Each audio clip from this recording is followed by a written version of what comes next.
recording audio. So again, like I said, if anything comes up, just let me know. Cool. I'll take it out.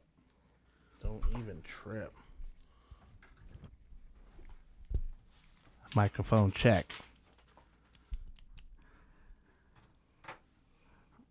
All right, Tim. So we've known each other for quite a bit. We've met through kind of the entertainment, really, on my part, and then yourself, bartending and the services you offer. Mm-hmm. Can you tell us a little bit about you, what you do? Yeah, man, absolutely. Let's see. I started in the nightlife right when I was 21 years old, man. I started as a security officer for the casino, and then I kind of took an interest in bartending, just watching the guys, you know what I mean? So by 24, 25 years old, I was learning all the ropes on how to bartend. And in the beginning, dude, I fell on deaf ears, you know? I couldn't get a gig anywhere as a bartender. But then nature kind of started taking its course, and I started bartending around different spots, man. And the last 6-7 years, bro, it's been really good for me. I work at different bars across town. Right now, I'm at McMurphy's in Noriega's, and in my spare time, I do a lot of private events, dude. Weddings, quinces, car shows, you name it. Let's see. I'm trying to figure out where to go from here. As far as the bartending, like in anything that we've done, at least I've noticed in entertainment, someone gives you a chance. Yeah, So you said someone gave you that opportunity. absolutely. Who was that person, or what was that situation like? It was my homegirl Valerie, and she was looking for a part-time bartender, and I told her that I had been trying to be a bartender, as far as, you know, steering away from my other type of gigs. And she was like, you know what, Tim, come in, let's take a chance on you, and let's do it. And I've been rock and roll ever since she did that, man. You know, kind of started off slow, you know, working here and there on slow nights, and then I started working Fridays and Saturday nights for her. And shout out to my homegirl Valerie for taking a chance on me. You know, I'm glad you brought that up, because I've been rocking and rolling ever since. And then she was the one who actually hired me for my first bartending gig. Yeah. Now, was she coaching you on bartending, or did you already start like gaining your knowledge? I already had a knack for it, you know, kind of like watching the dudes from the casino.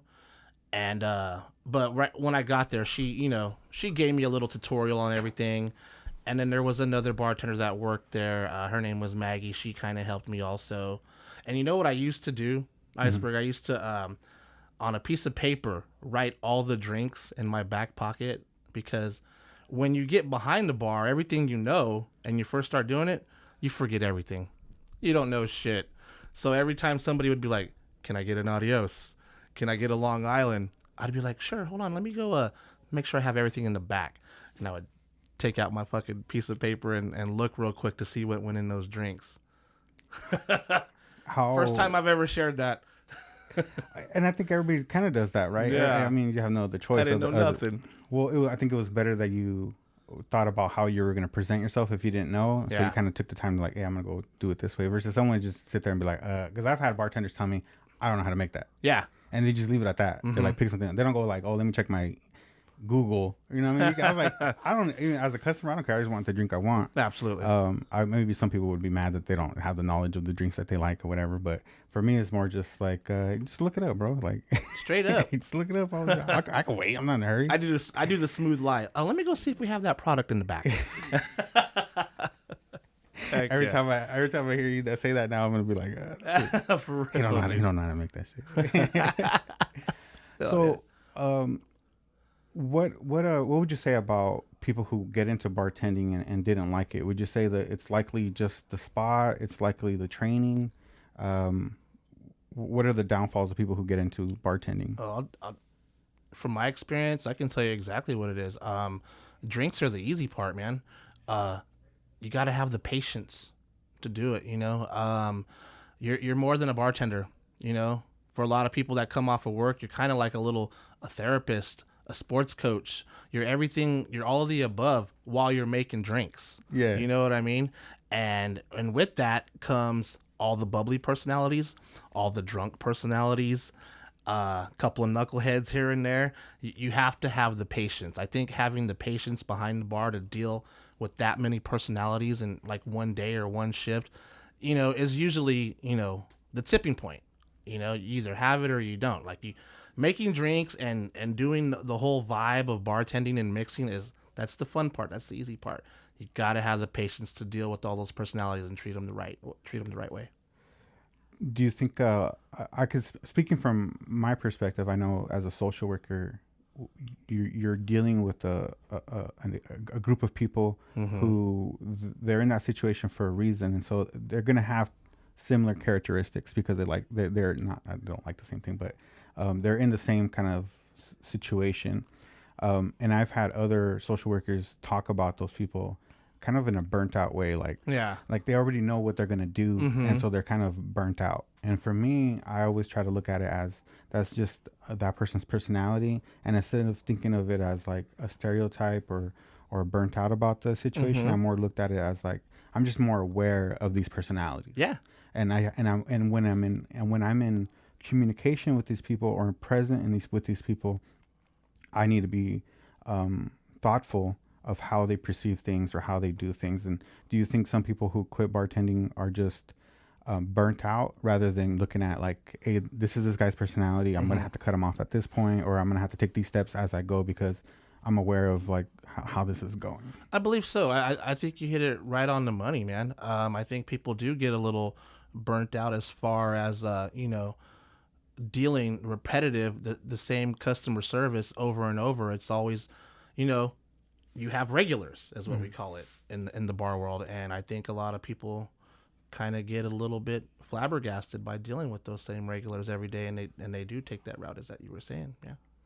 One of my most interesting experiences drinking was a night I was in college. First came out here for college. I went to CCB, and I was renting a room from a guy who worked for the railroad. Good stuff. And one of the other roommates there, he was a veteran, so he invited me out for Veterans Day, and he was like, dude, it's the best thing ever. People buy you drinks and stuff. Yeah. I was like, all right, so I'll go with him, and he's going to get, drunk, and I'm going to hang out and drink too, But I went up to the bar to order a round for the table, right? So I walk up, and I order, I think it was like 6 Jaeger bombs. I ordered 6 Jaeger bombs.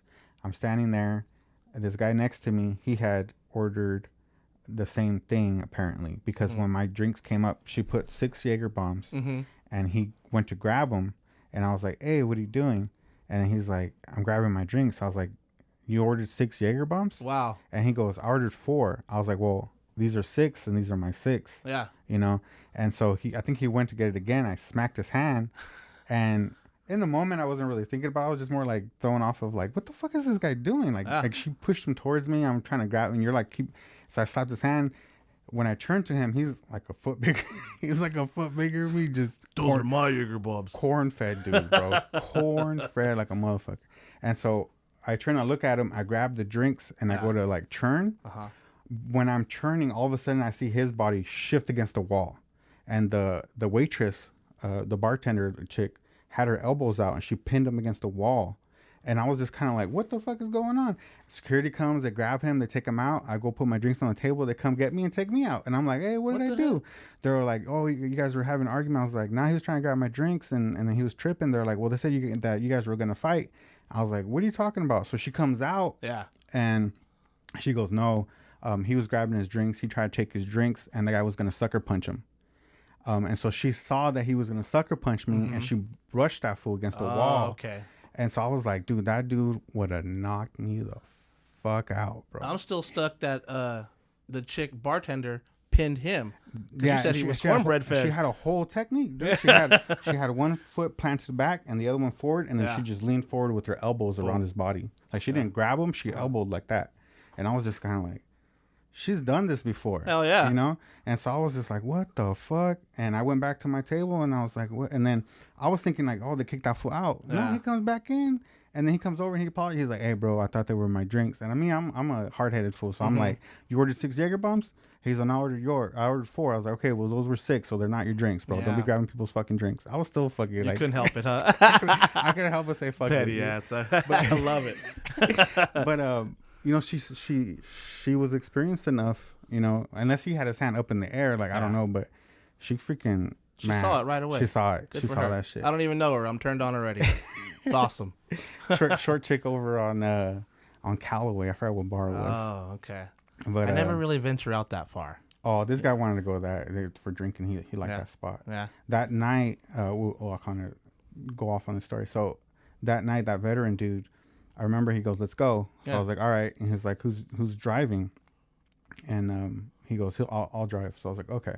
So we jump in the car, and then I wake up in my bed, and I'm like, "Oh fuck! I don't even remember getting home." Dude. So I walk over to the kitchen, and as I'm walking to the kitchen, I see out the window that dude's car or his truck is parked across the street. Yeah. Which I thought was weird. Like, if I'm drunk, I'm not gonna park across the street 'cause it's gonna be hard to get to my house. Straight up. I was like, was there a party last night? I was like, damn, there's all kinds of shit going on, and I'm not even aware.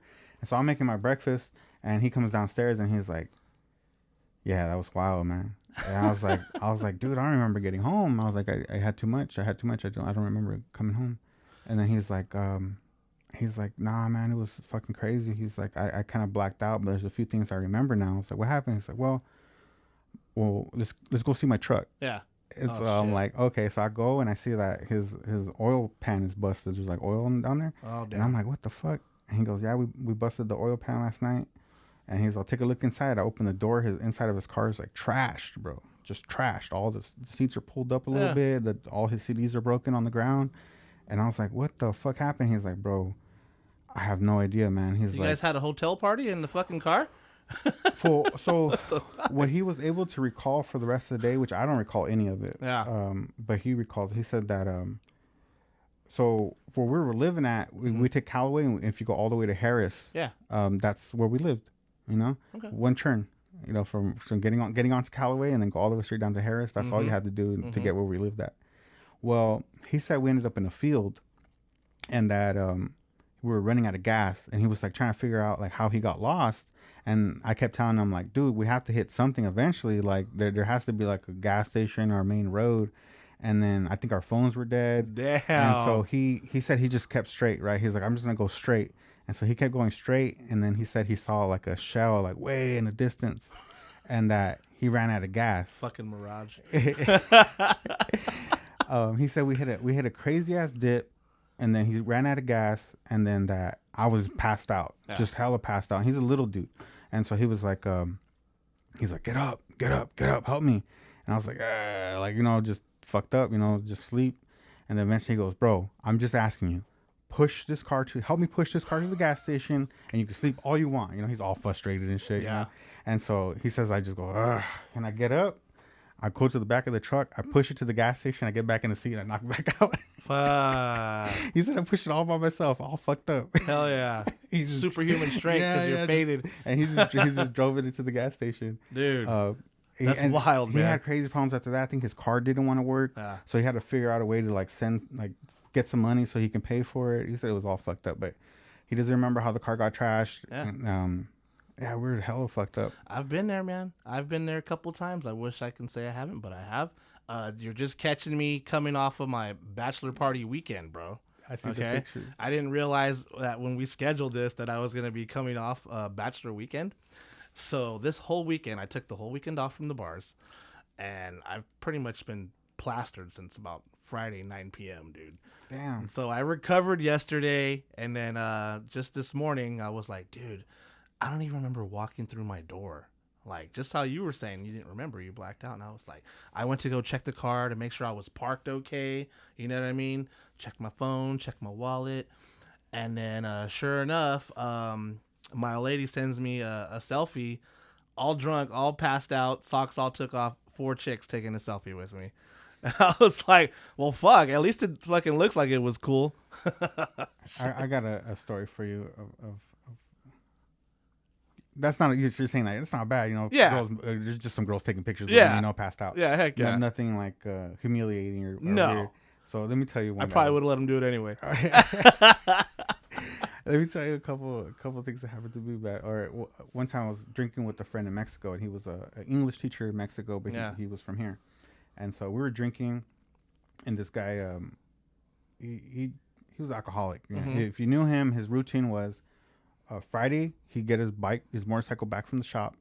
By Sunday he was taking it back to the shop because he crashed it. Drunk. And so me and this fool were drinking one night, and we're at a friend's house. Yeah. And I remember I was getting pretty plastered, and I was gonna like start walking home because I only lived a few blocks away. And I think they were just like, dude, just fucking crash out, and then when you get up, just go home. Yeah, fuck So I was like, all right, cool, that's cool with me. So I go into the friend's sister's bedroom where they tell me to go sleep. So I go and lay down in there, and then I wake up, and there's this dude shoulder to shoulder with me, and I'm looking over. I'm face down, he's face up, and I'm looking at him from to my left, and he's like, he like wakes up, and he's like, bro, you were fucking wasted last night. I was like, fool, you're here laying down next to me. He's like, yeah, I got fucked up too, but you got fucked up first. He's like, you're lucky nobody raped you, fool. I was like, man, fuck you, fool. Why you gotta go there? Yeah, why you gotta go there? And so he's like, man, I'm hungover. I was like, me too. I was like, let's just drink again, then fuck it, go get some tomatoes, some clamato. That's and the and best some beer. cure, bro. And so he's like, you go. And I was like, bro, I'm fucked up. I can't walk right now. I was like, how about I give you $10 and you go get what you're gonna get? And he's like, all right. So I give him $10. He goes, or whatever amount, and he goes. And just two guys hungover in the sister's bedroom.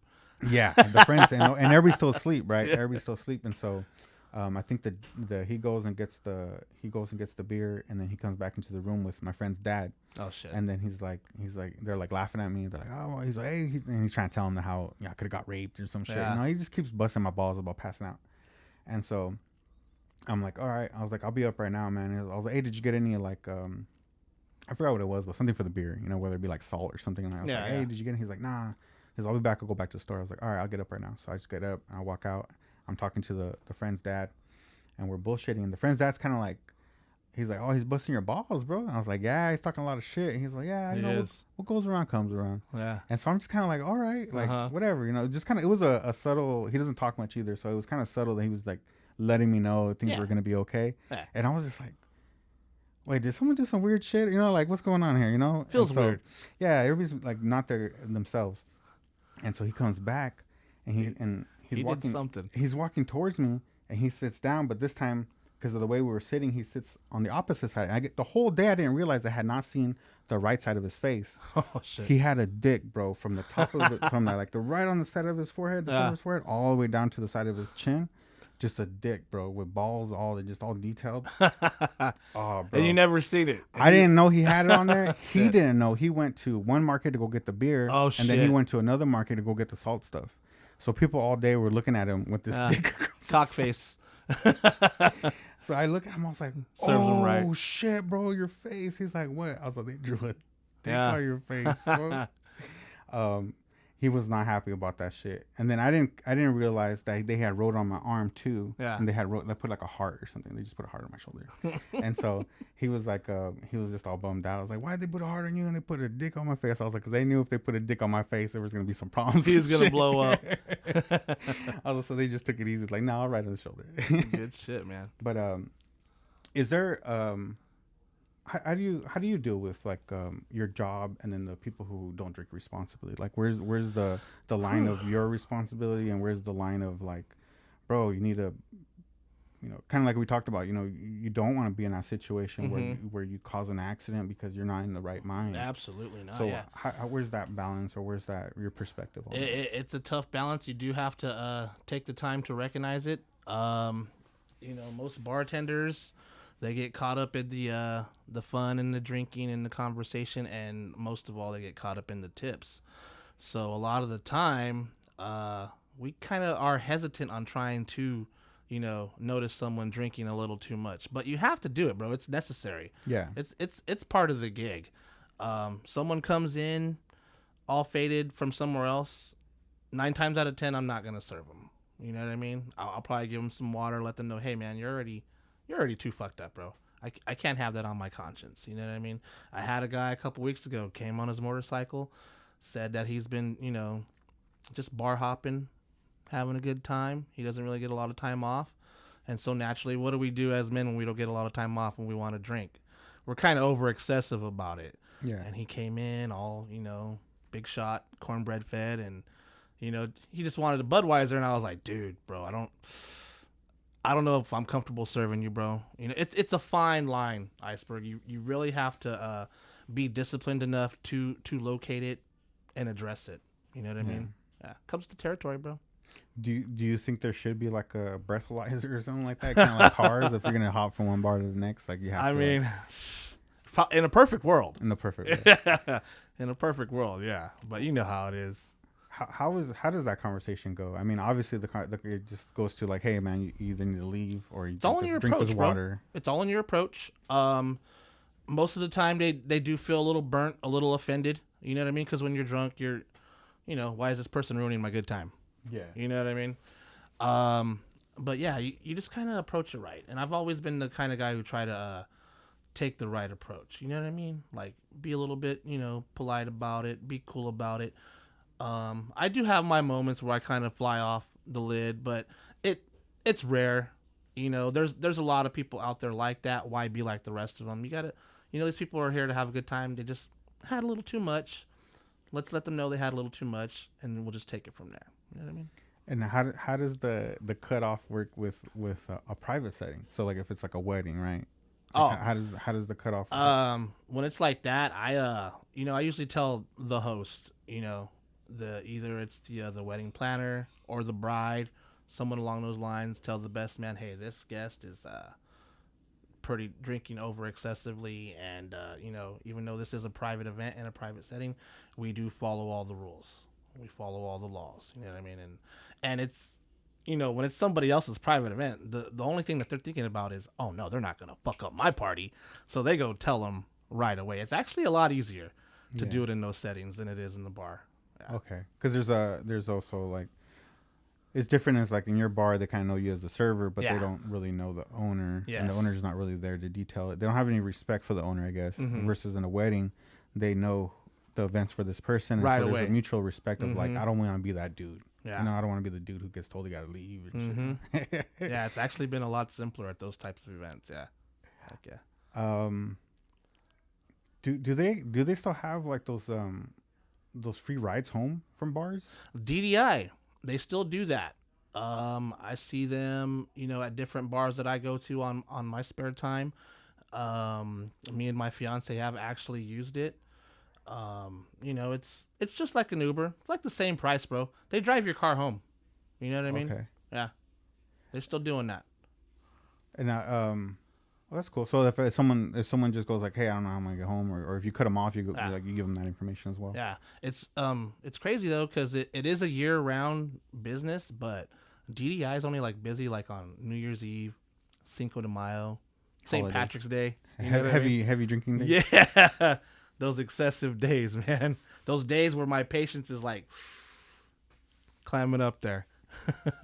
So as someone who's watched people drink, right? You've seen the spectrum, you know, too much. Oh yeah. Maybe even too little or something, right? But what would you say is the game plan or the strategy of the person who wants to like just have that good time drinking and not go too far? You know, because there's people who want to keep a buzz, I guess. Yeah.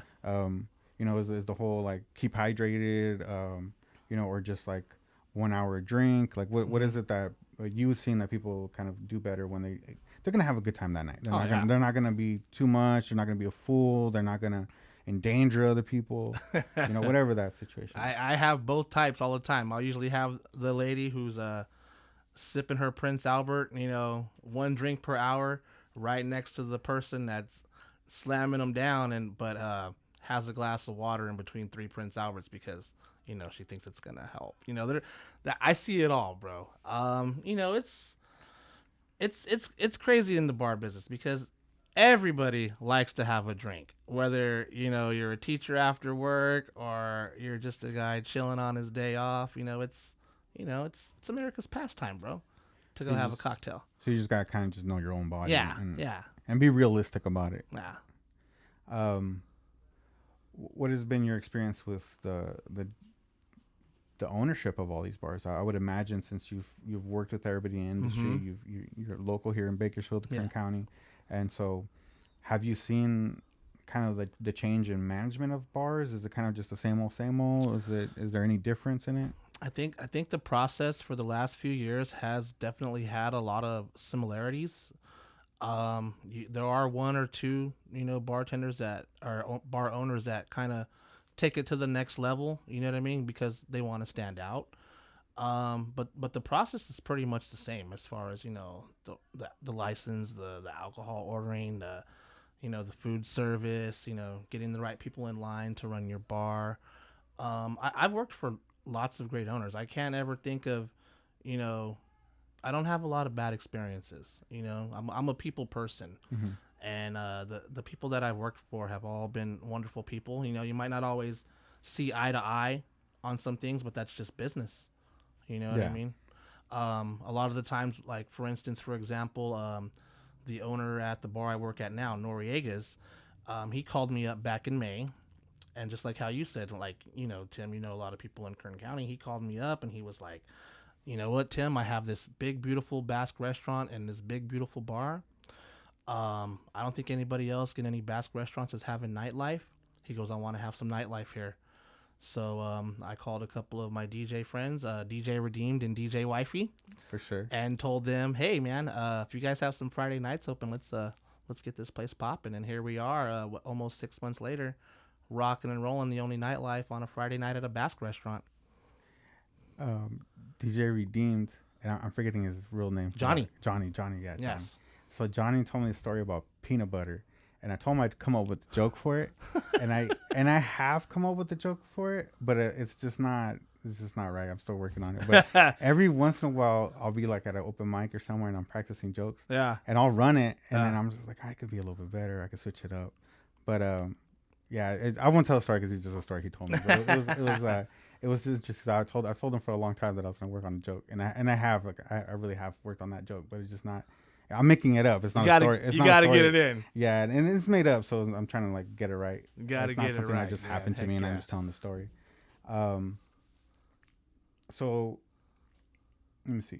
What was I gonna say about the ownership? So is it mostly like in most businesses, is it like one family that owns all the bars, or is it like mostly just all random people, or is it just like a group of people buying out these bars and have these bars? 'Cause I see similar names sometimes, or sometimes the association with some of them. I'm like, I wonder if it's the same owner. Sometimes it's one man. Sometimes it is a family. Because I know I think his name was Jeffrey or Jerry. I met him at the Foxtail. Mm-hmm. He said he was the owner of Foxtail, and then he told me he was also the owner of Pyramids.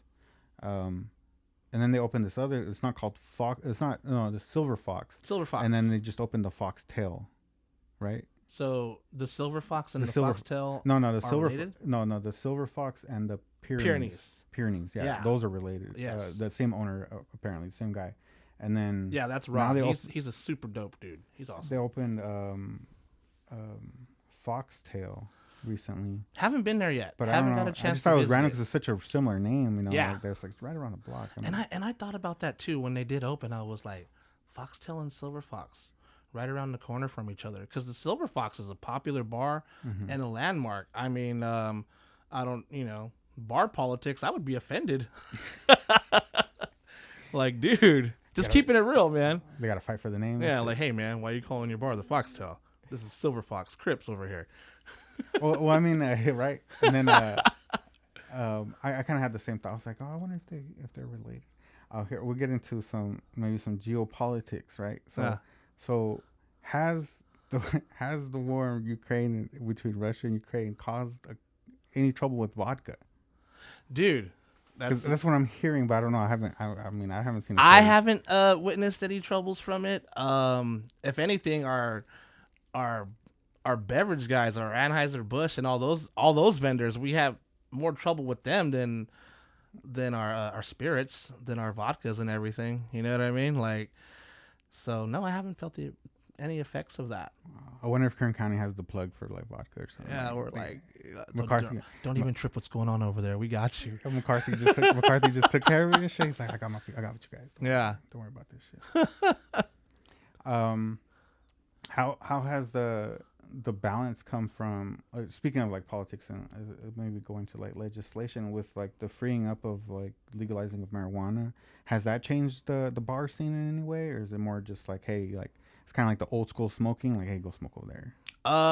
We don't allow smoking indoors at all. On a Friday and Saturday night, we're kind of lenient on the vaping. You know, everybody likes to vape now. But it's not the same as tobacco smoke or weed smoke, so it's totally well, tobacco different. lingers around. Yeah, it stains your walls and everything. You know what I mean? So that's not good for business at all. It's not too much different. Because it's so lenient now. You see a lot more smokers at the bar. Would be my how I take it. What have you since you have been doing this so long that you can recognize people under the influence of alcohol? Is there any tips or warning signs if someone's under the influence of like another like narcotic or something, where someone's like coked out or on some other type of hard drug where you're just like, this guy's something. When you work at a bar on the east side, you can notice it right away. It's it's fucking on the scale of 1 to 10, that she's on a good one. On an 11, you can notice it right away. It's unfortunate. We're joking about it, but it is out there, and you just kind of try to steer them away from the bar because they're a little too high on something else. And that's something I've noticed with drinking as I've gotten older. Yeah. And I've had certain experiences where I've kind of moved away from alcohol. Mm-hmm. When I was younger, I drank heavy with my friends. What they call binging. Just drinking after drink after drink. There's no like, it's not a casual setting. It's more just like I'm trying to get fucked up. Straight like up. I'm trying to get fucked up. And then in college, it was more just like parties, having a good time, going out to eat somewhere after, like kind of being responsible. You drink hard, go eat somewhere. Usually having someone designated to driving, for the most part.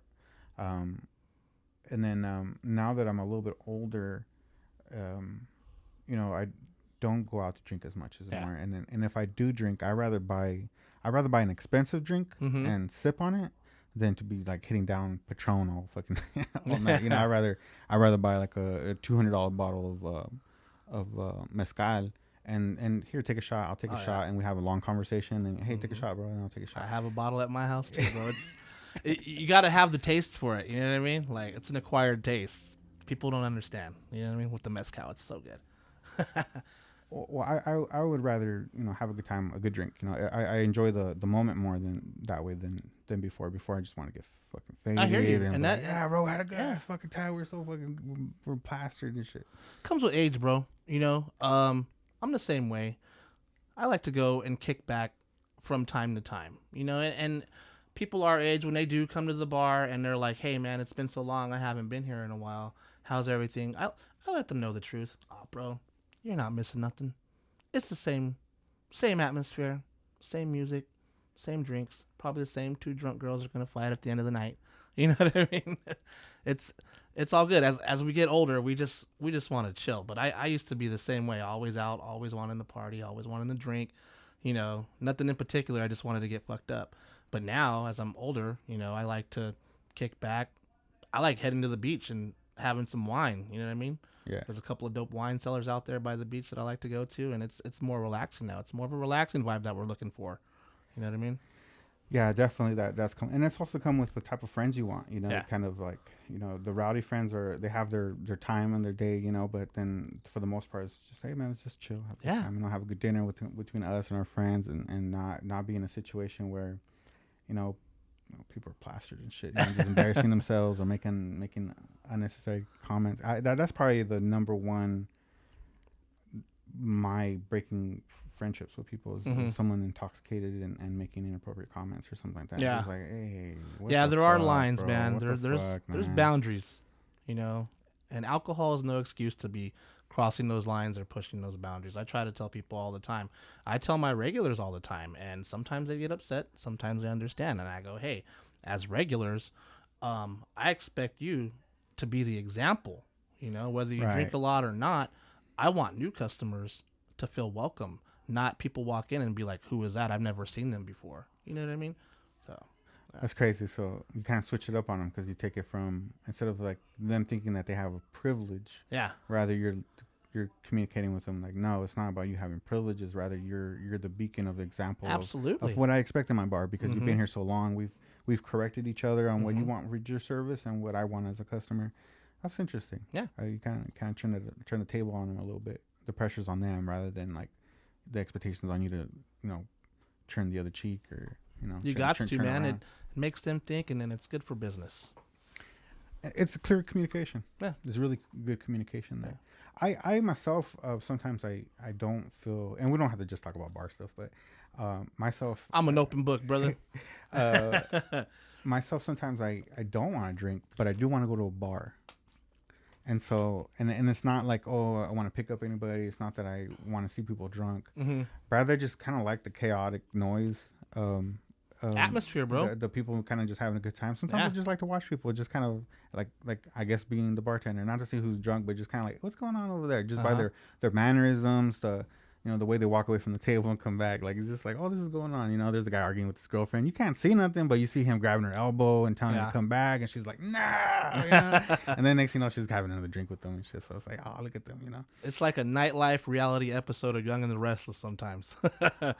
But in those times that I've gone, I have never, ever had a bartender say something negative about me ordering a Coke. No. But I've had customers go like, hey, you want a milk? Yeah. You sure you don't want a milk or something? But a warm milk. But I've never had a bartender like say anything negative. They're just like, you got it, boss. It's a fun gig, but we're professionals, man.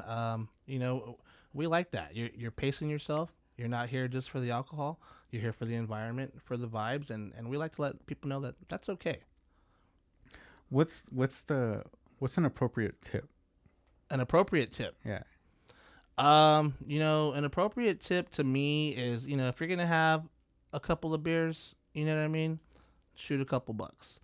If you're gonna be that dude ordering every 2 minutes for the whole table, hey, let me get 6 Jaeger bombs. Hey, let me get 6 Adioses. And you're just repetitive, and you're gonna have that big bill.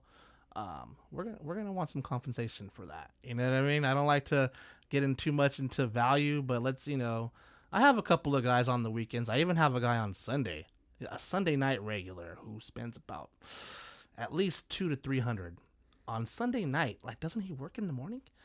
And but every time he compensates me, you know what I mean? A good, I would say 60 to 80 on that tip, which brings his value up even more. And I just keep thinking, how come he doesn't do this on Saturday night? Every time he comes in, I'm like, dude. Okay. Let's do something about that bid shift at work, man. I'm just like, man. Oh, maybe he does work Monday through Saturday. Who knows? Yeah.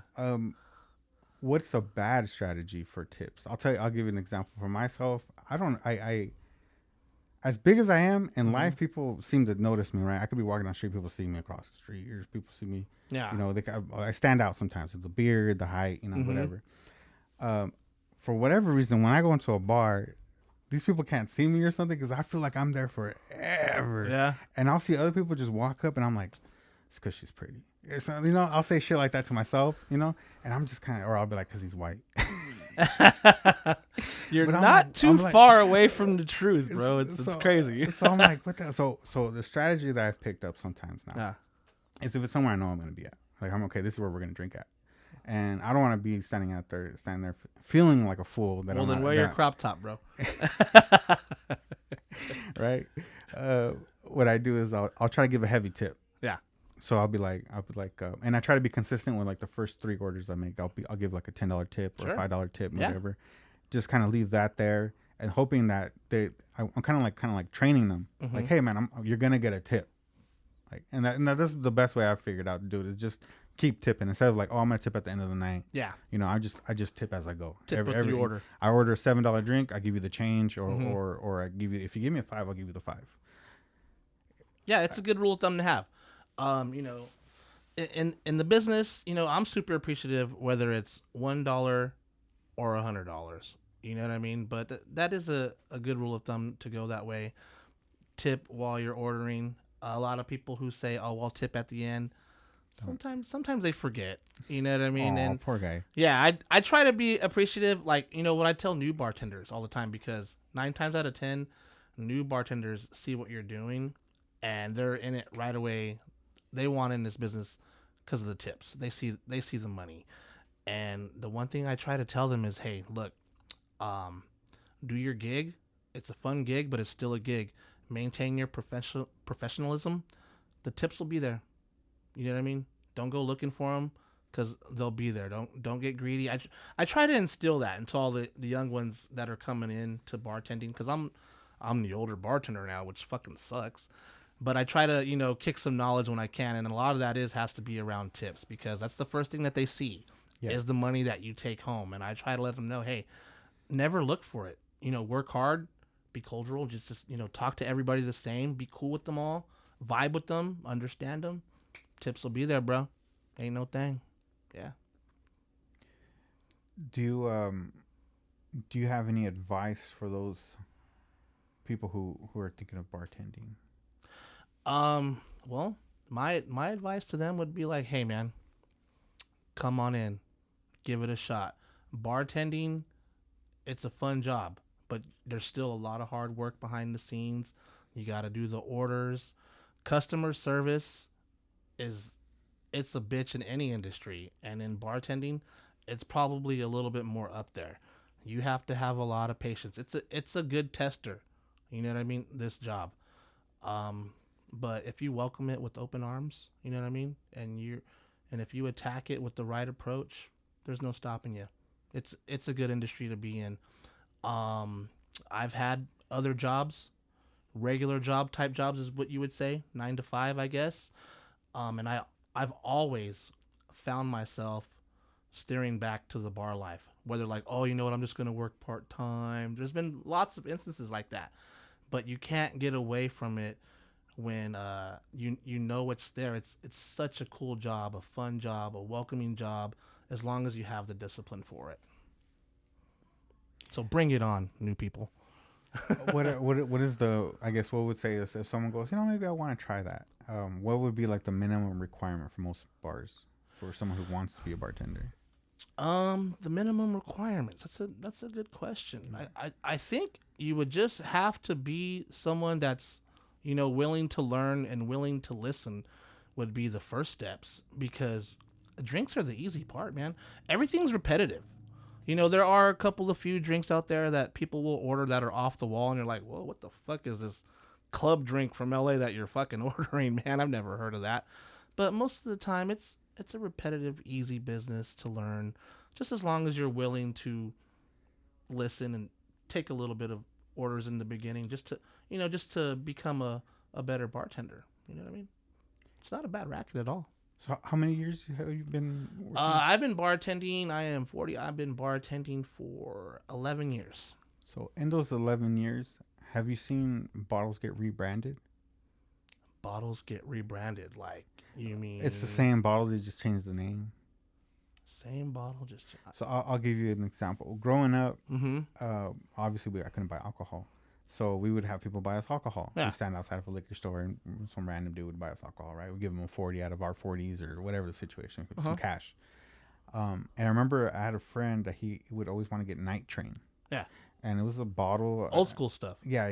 And it had a taste to it. And it was a very, like, it's a taste that when you taste it, you remember that shit, So I didn't have it for a long time. And I remember I had some friends who had came into some money. The Native Americans, who their casino was doing well, and blah blah blah, and they had some money, and so they were like, "Hey man, we're gonna drink tonight, and come on over." So I was like, "All right," so I come on over, and they're like, "Hey, we saw this in a Ludacris video, bro. We're all drinking it," and I was like, "What is it? It's called Hypnotic, bro. It's a new drink. It's the shit." I was like, "All right," and they had a big old bottle. They're telling me it was like $70. Something. It was like expensive at the time, and so I was like. I was all right, and they were all pumped up about it. So I take a shot of it, and I'm like, "Hey, bro, does this taste like nitrate?" Hypnotic, that's the blue one, right? Yeah. And so everybody starts laughing, and so then when they go to take their shot, they have in mind what I said. Down the line, everybody's like, "This shit is nitrate, bro. They fucking just sold us nitrate." And to this day, I believe it's the same fucking thing. Still the same thing. I've never done the research to see if it's like the same distribution. I've yet to encounter it, but in the name of science, I'm willing to explore. You know what I mean? For real. Because I think Patron was like a rebranded drink as well. It was a tequila, and then was it something Michael Paul or whatever, the hair conditioning guy. He bought it out and rebranded it as like a like a popular Mexican drink and stuff, but like it wasn't. But now people do drink it everywhere. But at that No time, shit. at that time it was considered like a really low grade, like cheap vodka. Like Yeah. I don't know what a cheap vodka these days would be, but you know some, you know whatever it is. But The Paul Mitchell guy, huh? Yeah, this yeah, is the so first time I'm hearing that. yeah, so That's my awesome. my understanding is Paul Mitchell bought it and then rebranded it as like a fancy quality drink, but it was And really see, just like it was just to mix. It was for it's not intended to be a drink because typically you can drink it by itself, but Patron people drink it with a mix mostly. and There's some people see how society is. It fell on deaf ears until a celebrity that is into hair products. You know what I mean? Rebrands it, boom, puts his stamp on it. Now look, and it wasn't crazy how the world and they're works. very upfront about the people who talk about like how it was transitioned. Yeah. They're pretty upfront about how it wasn't like it was undersold or it wasn't valued appropriately. Um, they just used marketing and branding to make a cheap drink popular. It's not like it's quality or anything. They didn't do anything to make it better. They knew they had a product that they could rebrand and resell for a It's higher a price. good And it's the business same move, shit. man. I just saw one on Instagram. I put it on my Instagram, but it was Yeah. Payless Shoes opened up a store, and instead of calling it Payless, they called it Paylee or something. They gave it like an Italian name or like French name, and they put their regular shoes Yeah. in that store, and people paid $600 and something for those shoes. Get the fuck out of here. And For then real? once they paid, they told them afterwards, like these shoes aren't worth the what you paid. Here's your money back. These are shoes from Payless. But they it was so weird because they had these people and they had money, bro. They're dropping 600 Yeah. on shoes. They Like all nothing. looked very nice, clean and shit. And they were talking these shoes as like they were like these like quality, like just trying to like the marketing of it. You know, they were just like, oh, I could tell just by the stitching that this is the quality of this shoe, and you know, blah blah blah. And then they're like all pompous motherfuckers, and then they buy them and Yeah. then they lay it down to them. All their faces are just like flush. The blood just comes out of their They face. got shoe fished. Oh fuck. But it just Love shows it. you like what marketing and branding can do Yeah. for a business, you know, Absolutely. or even a product. Yep. Do you have any questions for me? There's more questions I'll ask you, but I just want to go back and forth. So it's not Yeah, just sure, one. man. I mean, it's been a while since we've interacted. So I mean, Yeah. first of all, thank you for having me on. Oh, no you know, problem, you know man. what I mean, dude? Like when you messaged me, I was like, yeah, of course, man. Like we go way back. I remember when I was the manager at the library bar. Right. That was when I first met you. You used to come in and you were doing your comedy thing. And what stands out for me around that time is that you know how there's local people doing their thing, and at the time my boss wanted to just have one First Friday. yeah, just wanted to have one person, one comedian in charge of our nights there. But I had multiple people coming, and I was like, well, you know what, Iceberg, he's our man. He was the first one, so I had to fend off a few other ones, and made a couple of enemies because of that. That's funny. I myself made some enemies. They're like, fuck the library. Then he already got his guy there. That's cool. And it's funny you bring that up. That has been a conversation, and I think that's the other side of that conversation that I haven't been talking to people about. Yeah. Because I always tell people that you know Frank was talking to comedians and like saying, hey, I'm looking for this. Mm-hmm. But I remember it was and I say the name all the time, and I don't think he cares, but Boyston, he asked Boyston, he's all, Boyston, would you be interested in it? Yeah. And Boyston was like, on what day? He's like, yeah, First Fridays, man. I just want to do First Fridays. You up for it? And then he's like, well, how about Saturday? And he's like, what? He's like, how about on a Saturday? He's like, no, I'm looking for First Friday. He's like, how about Sunday? He's like, no, I'm looking for First Friday. He's like, can you do this First Friday coming up? He's like, well, we can do it on the 15th because I got to go out of town. Yeah. And so I think at that point, I think Frank was just like, what the fuck do you not get that I'm telling you First Friday? Like, why are you giving me a date? I'm giving you the date. Yeah, Can no you do shit, it? man. You know, so I started laughing, and then I think maybe you guys had that conversation later, and then me and Frank talked a little bit, and then we just had you know, okay, we came to an agreement and stuff. Yeah. But yeah, That was my first taste of behind the scenes comedic world. I was like, oh shit, these guys don't play either. you know, it's an odd place, man, Yeah. to be in comedy here in Kern County. It's different. I mean, I haven't done the circuit in a lot of places. you know, I'm familiar with people from like San Jose, Fresno, Vegas, other places. But as far as the circuits that I've gone, it's always been LA and here, and it's way different here because some of the things here are different in that. Um, okay. One thing that they got mad at me was about that place. So they were like, "Oh, you took the spot from us," and I was like, "No, they we had a conversation. It was in both our best interest that we move forward, so we move forward." Yeah. I saw him give someone an opportunity who did not get it. That he was being given an opportunity, and Yeah. just you know threw that out the fucking window. But yeah, they became very like you stole our spot and territorial and shit. I didn't really understand it, and Me neither. I was kind of new to here. Yeah, I didn't know it was like that. It was just different. And I remember another time I got caught up in trouble was it wasn't, I don't think it wasn't the green room. It was called the library. And then I was talking to the lady who they were doing an open mic there. Yeah. And then it might have been the green. I can't remember anymore. But there was a green room and this girl showed up. She killed it, bro. She did 20 minutes straight, killed the fucking room. It was her first time doing comedy. Did great. Comedians were hating on her. They were calling her black. She was not black. They were like, "Why is she trying to act black?" And I was just like, Damn, it's like that, huh? Yeah, it was just hate, bro. Just hating on her hard. And later on, they got into like a fucking Twitter, fucking a little thumb war and shit. They were on Facebook and they started messaging about like, and I asked them all, "Hey man, you know, I like the scene to grow.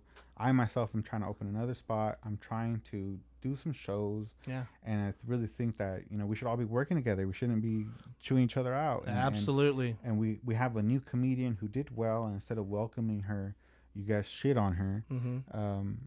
And later on, they all started doing business with her because she could sell tickets. So that was the fucked up part. They started talking shit about her, and when they saw she could sell tickets, they all started kissing her ass and being nice to her. And I was like, that's fucked up. But I caught some heat with that because the dude was like, "Hey, you know, she must be sucking you off," and I was like, "No, man. Like, you know, why do you have to why are you taking the conversation there, bro? Like we're talking about just the scene and trying to grow it and how we should respect new comedians as they come in and welcome them, welcome them." And especially if they're females. It's kind of, I think it's when you criticize a female, it kind of weighs a little bit heavier. Especially if you're an experienced comedian, you can talk some mad shit to somebody, make them feel bad. And it looks bad though too. I mean, you're a grown ass man talking about the new girl on the mic. I mean, come on. And so I think the guy said something, you know, like, "Yeah, you must be doing something, messing with her." And I was like, "Well, whatever, bro." And so I was like, "You know, just chill, blah blah." And then he said, I can't remember the exact wording he used, but he pretty much said like, you know, "Go fuck yourself" or something, you know, fucking you white knight, you know, some shit. And I was like, "You know what, man? You know, you talk to me like this here, but I want to see you talk to me like that. Come, you know, the open mic." I'd have been like, "You got the white right," because they do call me Iceberg. And so he goes something about, "I'll say it to your face." I was like, "All right then. Well, I'll see you when I see you. Give me the time and the place. We'll take care of it." And so it was a threat, but it wasn't a threat of violence. It was more a threat of like, if you're gonna call me out, then I'm here, bro. Yeah. And you tell me where to go. Well, brother. Well, after that, they banned me from the mics. I got banned because they said I was threatening the comedians and shit. And I was just like, "Nah, man, I was calling out someone who was calling me out and being rude."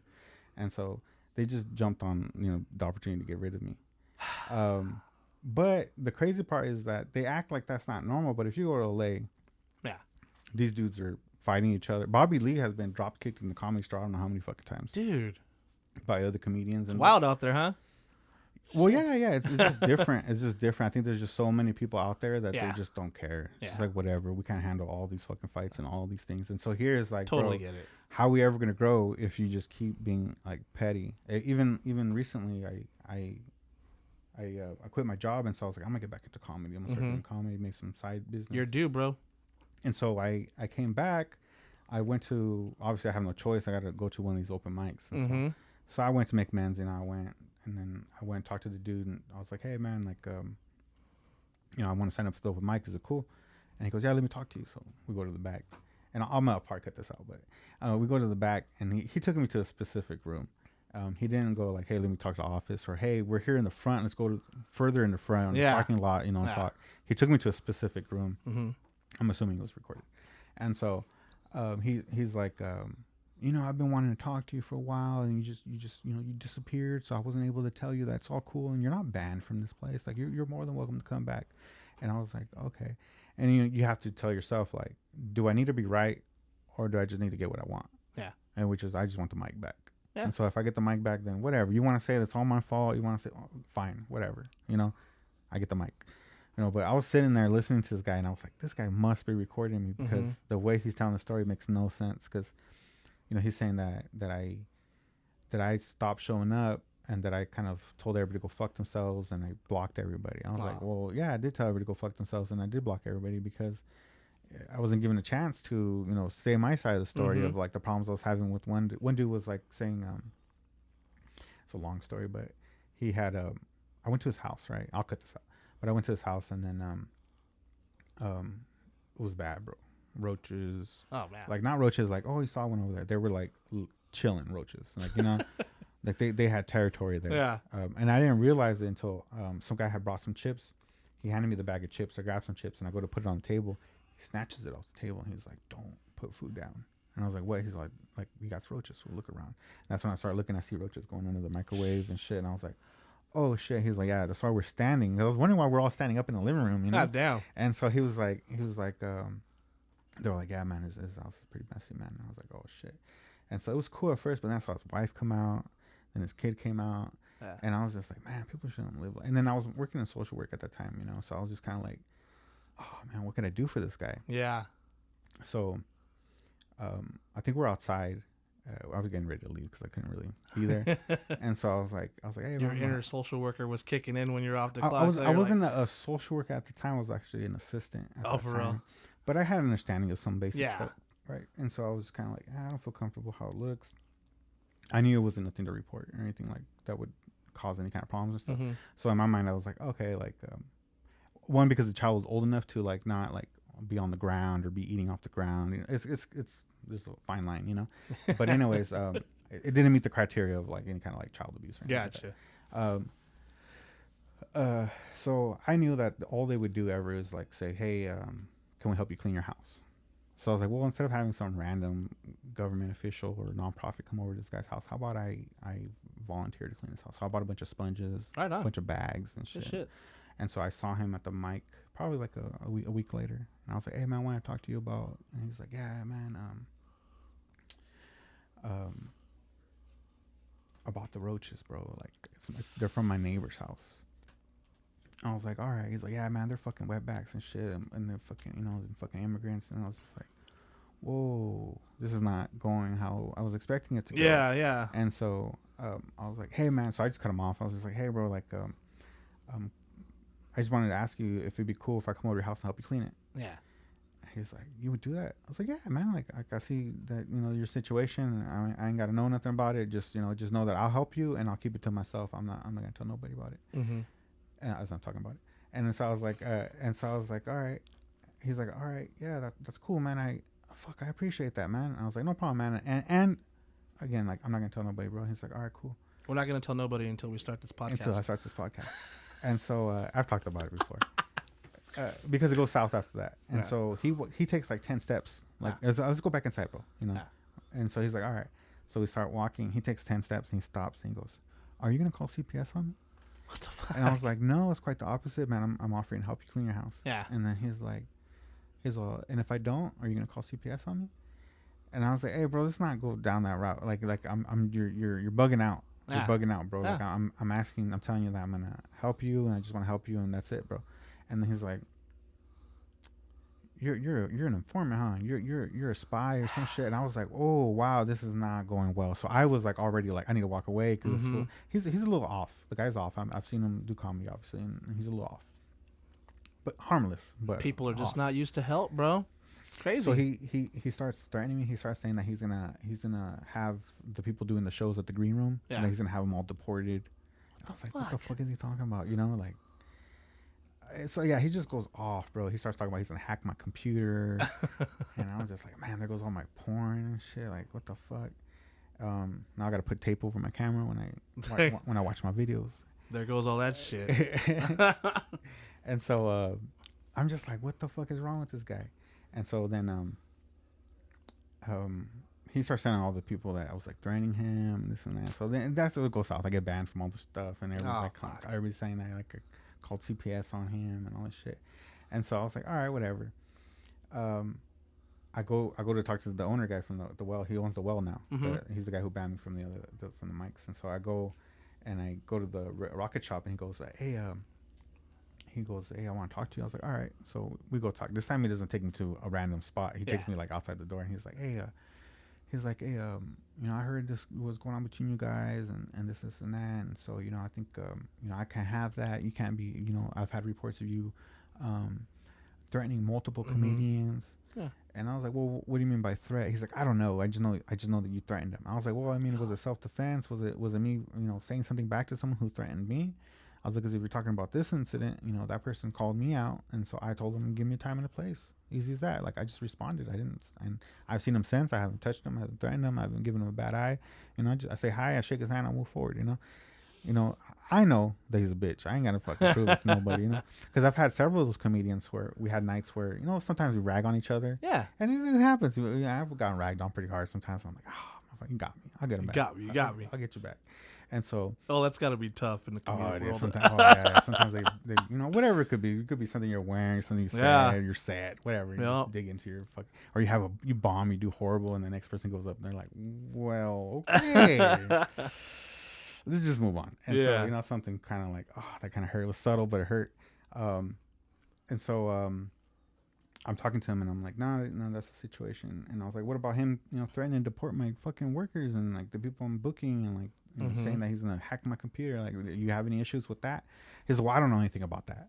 I was like, it seems like you don't know anything, and you're just jumping on the opportunity to kick me out. So Sounds like it. So when I was sitting there at that office, and he was like telling me how he hadn't banned me, that I kind of banned myself, and that he'd been trying for it's been like 3 years. He was trying for the longest time to let me know that he did not ban me, and that everything was perfectly fine, that he and the other guys had talked about it, and that I was perfectly welcome, but he just didn't have a way of getting a hold of me because I blocked him on Facebook. And so I'm sitting there listening to this guy, and I'm like, this guy is so full of shit. I can't help but think that he's recording this conversation, hoping that I try to like push the fuck you fool, you don't, so I was just like, so I can get on the mic. Yeah, hey man, we'll have a good day. Well, sometimes you gotta let them talk to find out how full of shit they really are. And the other piece of that is that if they ain't talking about you, Iceberg, then you're not doing something right. You know what I mean? It's Definitely. Crazy out there. Yeah. I had a comedian guy who helped me a lot in kind of navigating the shittiness of comedy. Sometimes through their own actions, and sometimes just from heads up about other people, just straight up, depending on the situation. And he said the same thing. He goes, I came to this town and I didn't know anybody. I moved here because of his family situation. His wife had a job out here, and he was a comedian. He travels, so he's like, who gives a fuck where I live? So he moved out here. We talked for a while, and then we got to know each other. And that's one of the things he told me. He's like, one thing I noticed about you is when I got here, how much shit everybody talks about you, bro. He's all, but then I met you, and then you're on top of your shit. You're doing your own shit. You're not. He's all. There's a reason they were talking about you, and they were fucking hating on you. Yeah. I was like, all that's right. how it goes. I was like, okay. Well, I would rather they just got along with me. Same, bro. It's everywhere. Can you imagine the festival that you guys would have if you guys all got along? It'd be huge, bro. Ticket sales through the roof. Everybody doing a set. It'd be dope. The way people have told me about either trying to start a business here or being in a business here, a lot of people tell me that it's not a very productive place for businesses or entertainment. People seem to want to always be the one on top. Nobody wants to share the limelight. Nobody could say like, hey man, I'm doing this thing with my friends, or people I get along with that I trust. And I'm pulling $5,000 or $1,000. Yes, the other guy's making 20, the other guy's making 50, whatever off this event. And instead of saying, hey, I'm always going to have my 5, or what can I do to make myself more valuable so that I get a bigger chunk, or that I have a bigger portion, whether it be save my money and buy out other people. Yeah. Or, just being strategic within the business. People go, I'll just open my own festival.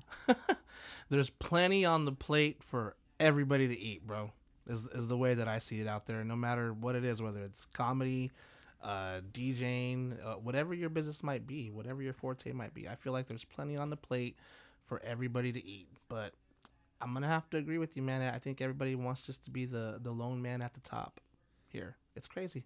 Yeah. What the fuck, man? and I want to phrase this. My experience growing up with like nauticals and stuff, and like meeting them and talking to them, it's just quite the opposite. Huh. They don't want nobody to know they're on the top. If anybody knows that they're on the top, they're kind of like, where did I go wrong? Yeah. You know, but because they don't really care about the fame, they want the money. Yeah, and so keep like, it low key. And so like when I came to this atmosphere, I was kind of like, why are people like that? Like, why do they want to know that they have the money? It only brings problems. People start asking you for money. Mm-hmm. People start asking you for jobs. Yeah.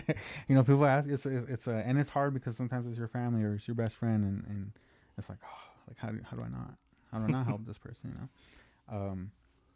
Because I've had that with friends, you know, where, you know, a large amount of money you just let them borrow just for whatever reason, and it kind of like, oh fuck, you kind of feel like obligated to help somebody. Wow. But yeah, that's just something I noticed out here. I think there's situations where you do have to kind of break off. You know, for myself, I had to break off because I couldn't depend on other people. Depending on other people kind of made it to where I didn't feel like I was growing. Mm-hmm. I felt like I was just kind of always waiting on other people. So I was like, no, I'm going to break off and do my own thing. And I invited people with me. It wasn't like, oh, I'm going to break off and be the top dog. I shared the wealth, bro. You know, when I was doing the rooms there, I always made sure to have a local there. I always made sure that if the local did fives, I'd always encourage them. I'd be like, hey, bro, I'm hiring you for 5 minutes. Mm-hmm. But if you keep working on your shit, you know, not next month, but the following month, we'll try 15 or 10 and then get you the feature and then get you the headliner, bro. So you can get your credits, get your flyers, and then you can start going out of town. Straight up. And some people took me up on my advice, some people didn't. But it was hard because I felt you can't help everybody. And if you try to help everybody, you're going to help the wrong person at some point or something, because it's just a numbers game, I guess. Yeah.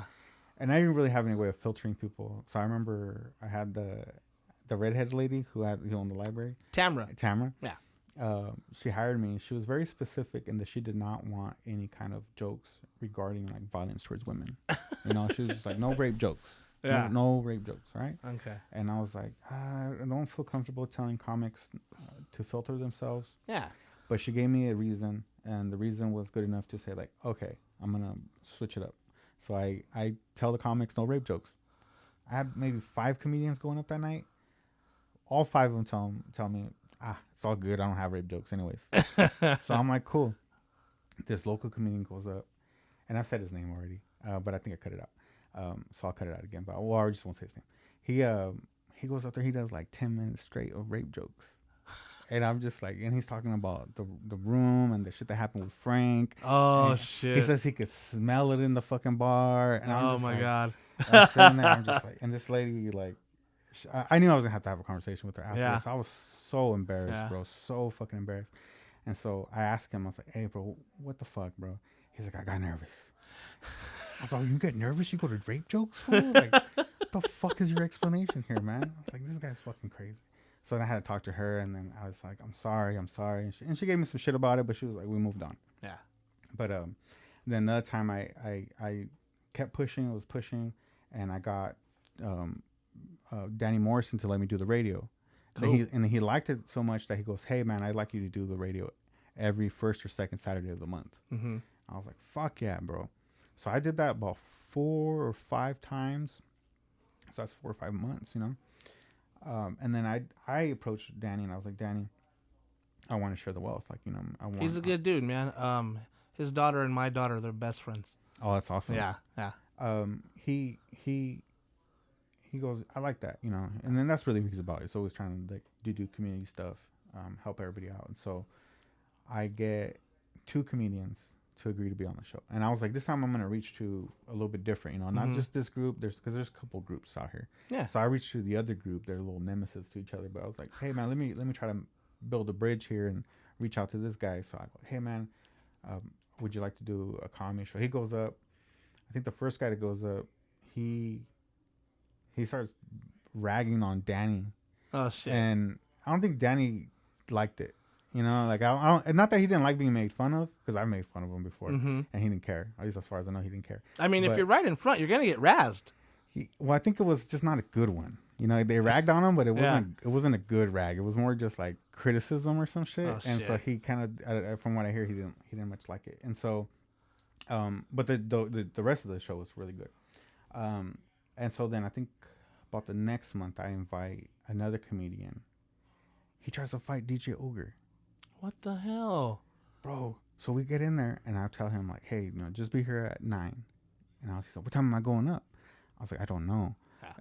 They just kind of go to commercial break, and they'll let you know, okay, you're coming up. They have their own thing, their own bits that they do, and then they move on to us, and then they'll just call you. They'll let you know, hey, you're gonna introduce yourself. We'll go to break. We'll come back. You tell some jokes. We'll go back to break. However they're gonna do it, they'll figure it out and they'll let us know. So just chill, Shit. Cool. chill, and think about your set. Yeah. And so he's like, all right. And so I was like, but let me introduce you to everybody. So they're on break, and so I go, hey, Danny, it's cool. And he's like, yeah. So I introduce him to everybody. He gets to DJ Ogre, and then he says, what's up to him? And I step out to like leave the room, and he stays behind, and I look, and I turn around to him, and he's still standing there, so I figured he was just trying to watch. They're on break anyways. But he looks over to DJ Ogre, and he's like, hey, why won't you add me on Facebook, man? I've sent you several requests. What the fuck? And so, right, just the personalities. Bro. Yeah. Just the yeah. And so, DJ Ogre is like, what? Like, what? He's like, I've been trying to add you for some time, and you're not adding me back, bro. Do we have some kind of problem? And DJ Ogre's trying to be like, he's so confused at that point, but he's also kind of like, don't tell me what to do. Like, he's like, don't. He's like, don't tell me what to do, bro. Like, what's going on here? And he's like, why? And then they try to get into it, and so I fucking just put my arm. I get in, bro. I just go in. I go like that. I was like, you, go sit down. Like, go sit down over there. And I turn to DJ. But he won't be my friend on social media. This is bullshit. Oh my god. And so DJ, I look at DJ. I'm like, I'm fucking so sorry, bro. Dude, I'm looking at Danny, and I'm like, dude, fuck, bro. Like, yeah. I think I did one more after that, and then after that, it was just kind of like I was done. Yeah. And I kind of knew why. It was just I was like, man, I just wanted to help some other people, and I don't know if they just didn't appreciate it, or they're just that wild, or if they were like, or if it was sabotage, like, what the fuck was this shit? Oh, don't stop helping people, brother. You can't. Oh no, we can't help that. The people. It is kind of hit and miss when you do help people. We know we got good souls, but they're out there, bro. They're ready to start fights because you won't accept their friend requests. What can you do? That shit's crazy. and time passes, people mature, and I think I actually recently saw them in a picture together, doing for a comedy show. Cool. So I was like, oh, look at them. They kind of mended their shit together, or they moved past it, or maybe they just pretend it never happened. Who knows? I don't know. I don't know how they came into it. How's your relationship in the entertainment business? Because I know you have to deal with bartenders, suppliers, owners, people who want to do entertainment. I'm sure people approach you like, hey, let me sing in here, or let me do some karaoke night. Yeah. DJs that approach you. And obviously you have DJ Wifey, DJ Redeem. What has been your relationship with them, or some of the struggles? I have a good, solid core relationship with pretty much almost everybody that I come in contact with, man. I'm a humble guy, bro. And I see a lot of the stuff that goes on, the conflict. So that kind of makes me want to be even more approachable and simple, because there's a lot of that going on. You know what I mean? I'm a big fan of music, so it's easy for me to get along with the industry, the whole entertainment part of it. I love DJ Wifey and DJ Redeemed, but I'm cool with everybody, man. Karaoke, it's like coded in our DNA as bartenders. We have to karaoke. It just comes with the territory. So I'm really good with the karaoke crowd. They're a lot of fun. Some of them mean business, though, because they take their singing very seriously. On Monday is the finals for the karaoke finals at the Kern County Fair this Monday, where the winner is going to get $1,000 and a recording contract. And I've actually performed at that final before. I didn't win. I lost to Tennessee Whiskey. It was a brand new song that year when it came out. This dude killed us all out, man. But they're pretty serious. Karaoke's awesome. The DJs are awesome. The bar owners, a lot of them are family oriented, so they're pretty settled. It's been an awesome experience. I really don't have too many downward tales about being being in it. And if I did, it would have to be. A lot of it is downtown. Whenever I've had any hiccups in the industry, it's downtown because it's so diverse downtown. There's so many different groups, so many different characters. You're gonna clash. Yeah. You know what I mean? It's just the way it is. We're looking forward to having you again one time, Iceberg. I remember when you brought Little G down to Jerry's. Yeah. I still follow him to this day. He's doing his thing in LA. I saw him taking pictures with celebs the other day. He's one comedian that Funny motherfucker, I learned a lot from him. Yeah. And he's a human as well, but Yeah. definitely spending time with him, I learned a lot about the industry. I learned a lot about the ins and out of how money works, how sponsorships work. It's been a good experience. It was a good ride to hear all those things and meet people that I've never met before. Yeah. Because that's one of the things that I do appreciate about our friendship is that going to Netflix is a joke. He got me into there. Met a few celebrities that I only seen on TV my whole life. I think that's been my experiences with him is that he's such a comedian who's been in the game so long that he has those. So his day one friends are all the dudes that used to watch on Comic View and shit like growing up. And so I always trip out because I can talk a lot at times, but when I come around celebrities, I can't talk, bro. Like I just sit there and I'm like, bro, I remember I used to watch this fucker all day, and he's a super chill dude. They all end up being cool. They all hang out. I've met a few Lunel. You get a little starstruck. I can dig it. I get starstruck like a motherfucker. Me too. Bro. Me too. And he's always telling me, "You want to take a picture?" I was like, I don't want to be all fucking all like that. But then like later I'll be talking to somebody and I'll be like, Takes me a couple of brews and a couple of shots to warm up to him. Wow. When I tell people like, "Oh yeah, I've met Lunel before," like, "No, you haven't." It's like, "Yeah, I met her outside the haha. It wasn't like a dinner or like at her place or anything like that. It was just just ran into her, had a short conversation." And then so I was like, man, if I had a picture, I could prove it, So sometimes I regret not taking pictures. But that said, I've been told by G at times that the people he's introduced me to were very appreciative that I wasn't all fanboy on him. Yeah. That I was just kind of like having a conversation, just like I was having a regular. On the inside, I was like, dude, this is fucking crazy. Like I'm in such and such rapper's house, or I'm in this comedian's car, or we're all hanging out at this hotel, or we're all hanging out at this bar, or bro, I'm backstage with fucking Donnell, and he's fucking nervous, bro. Yeah. I'm not the only one, and it's never gonna end. So I shouldn't feel like, because you do feel bad sometimes. You're like, man, why do I still get nervous, bro? Like I still get sweaty palms. I'll get sweaty palms. I still feel like I gotta take a shit. Or no, I've been there, man. I've partied at a Raider game with William Richter from Armageddon and Heat. Andrew Benarski, the guy who plays Leatherface in the new Texas Chainsaw Massacres. We partied on the top of Club Pure in Vegas. Like it's crazy when you run into celebrities just by chance, dude. It's like I'm just like you. I'm like, oh fuck, bubble guts right away. You know what I mean? You're dying on the inside, but it's a pretty cool experience. I do have some pictures, cause after a couple of shots I do warm up to people. You know what I mean? So it's pretty cool, man. It's one of the many perks of being in this nightlife and entertainment, dude. Yeah, I definitely met some cool people. DJ Wifey, DJ Redeem, yourself. Jerry's Pizza has been an awesome one. I'll cut this one out. But Jerry's Pizza was kind of one of my hardest lessons in the industry, bro. Was I was working with someone, and I was kind of dependent on them with the Jerry gig, and they ended up like fucking up, bro. Like completely fucking up. And then I don't know what the dude's problem was, but I know she had gave us a budget, and then we had our budget. And so we were going to combine it to try to put on a good show. Yeah. And so I think we did 2 shows fairly good. I think the first 2 were really good. The third one was like kind of could have been better, but it paid for itself. It wasn't a problem. Well, we get to the 4th one, and the homie was supposed to do it. And I told him, hey, you book it, you do this. And he's like, yeah, I got it, because we were going to start switching right up, where he did so many and then I did so many, or we do every other, that we can clear the table.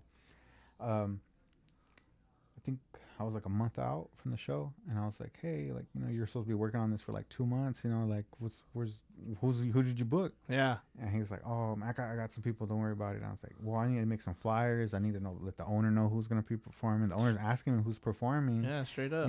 So I'm like, you're kind of putting me in a weird spot.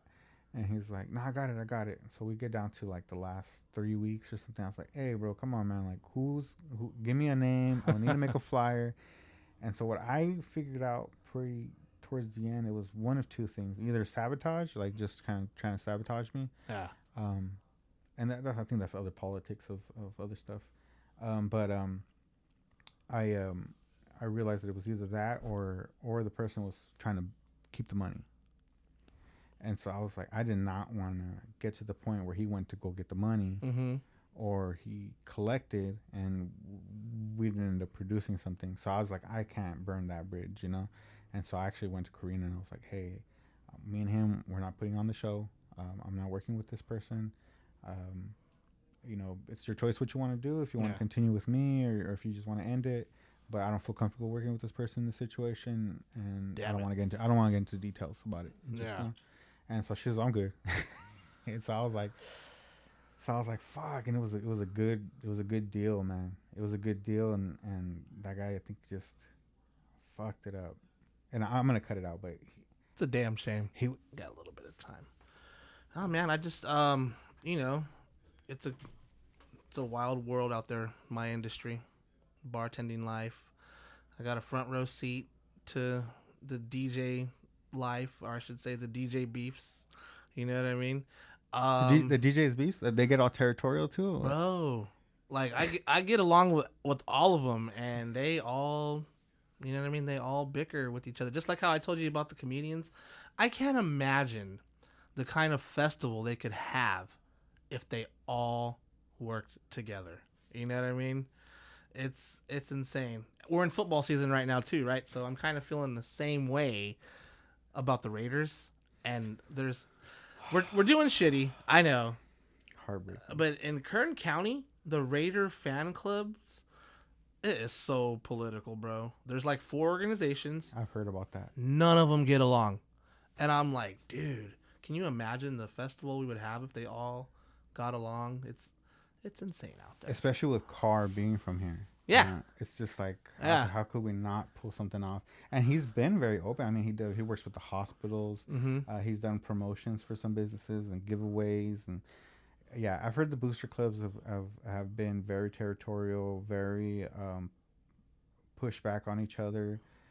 I've heard some history from like the older Raider fans when you have a couple of drinks, you hang out, you start talking about stuff. And I've heard that some of them were in the same booster clubs, and same thing. Why can't I want to be the guy? I want to be the main guy. I want to be in charge. Yeah. And so then they just or they're like, hey man, I got an idea for a charity, or something, a fundraiser, and they're like, we really don't have resources for that, but keep it on the back burner. And they're like offended by that, so they're like, then I'm just gonna go start my own fucking shit, and we'll focus on that charity. And I was like, well, I mean, you can't fight every fight. It's kind of like when I used to be in when I was in college, we had these clubs, political clubs, and I remember I joined Mecha, and this one guy was like, oh, we need to fight for this, and we need to fight that, and we gotta include these people, and I was like, bro, we can't fight all these fights, bro. No, we need to pick a fight relevant to our school, because we have Mechas all across the nation. So what's relevant to our community that we can work on, and if there is an action that's nationwide, then that takes communication between all the Mechas to have direction of what we're gonna do. But first tier, baby steps, focus, boom. But in their mind, it was just like you're whack, or you don't, or you sold out because you're not willing to help these individual people. And it's like, bro, we only got $500. We can't give it all to Ukraine. When we have the situation just happened here in Baker. So so it's just like those kind. It's like, I hear you. I kind of lost my train of thought on something I was gonna say. You said you're talking about knowing all the DJs and stuff. So how do they feud? Do they have like DJ battles when they're mad at each other, or are they fists? I wish it was just a battle of DJs, talking with their hands and scratching and cutting, right? Unfortunately, it's not like that. For the past few years, I've watched them team up, get along, and the minute they're not in the same room, they're talking about each other. You know what I mean? And I'm just like, dude, most of them are great people. Yeah. You know what I mean? But I think in their line of work, they all feel like they're the top dog, the best beat blender, the best scratcher. I play the best music. I have the most followers. It's like that. It's like, and I'm just like, dude, and I'll see a couple of them try to be the peacemakers. We had a couple of DJs that all teamed up for a Sunday night at McMurphy's, like the last 3 or 4 Sunday nights. Mm-hmm. And Sunday night is the only night where we don't pay for a musical act, bro. So they're there on their own time, just promoting themselves. Yeah, and seshing together. And we definitely need more of that. I'm not a DJ, so I can only speak on it so much, but being a fan of music and seeing all this for so many years, I'm just like, dude, like the egos, you guys got to stop. None of us are in Los Angeles or New York. This is Kern County. There's very few of us compared to the rest of the world. Let's all get along, make it happen, and fucking stack some chips and make some art and some music together. You know what I mean? Like, it's crazy. Well, like I've said about the comedy thing, and I've told other people too. It's like, because I know people coming up with comedy here, they'll tell me like, dude, the older comics are like weird, and like I don't understand this territorial stuff. And I explained to them, it's like, dude, this is everywhere. Like, it's not Kern County. This is everywhere. The only thing that I am disgruntled about or bummed out about this whole situation is that because we're such a growing scene, that we can put the structure there for that. It could be supportive, and we don't have to be like that. Well, from what I've heard from LA comics, that I guess having Joe Rogan be so on top of the world kind of helped with him like mediating a lot of problems between comedians and kind of nobody really wanted to fuck with him or like talk back to him, so they were just kind of like, all right, he wants me to squash it, I'll squash it, because not only do now I know Joe Rogan, you know, now Joe Rogan's cool with me, you know, so I'd rather be on his good side.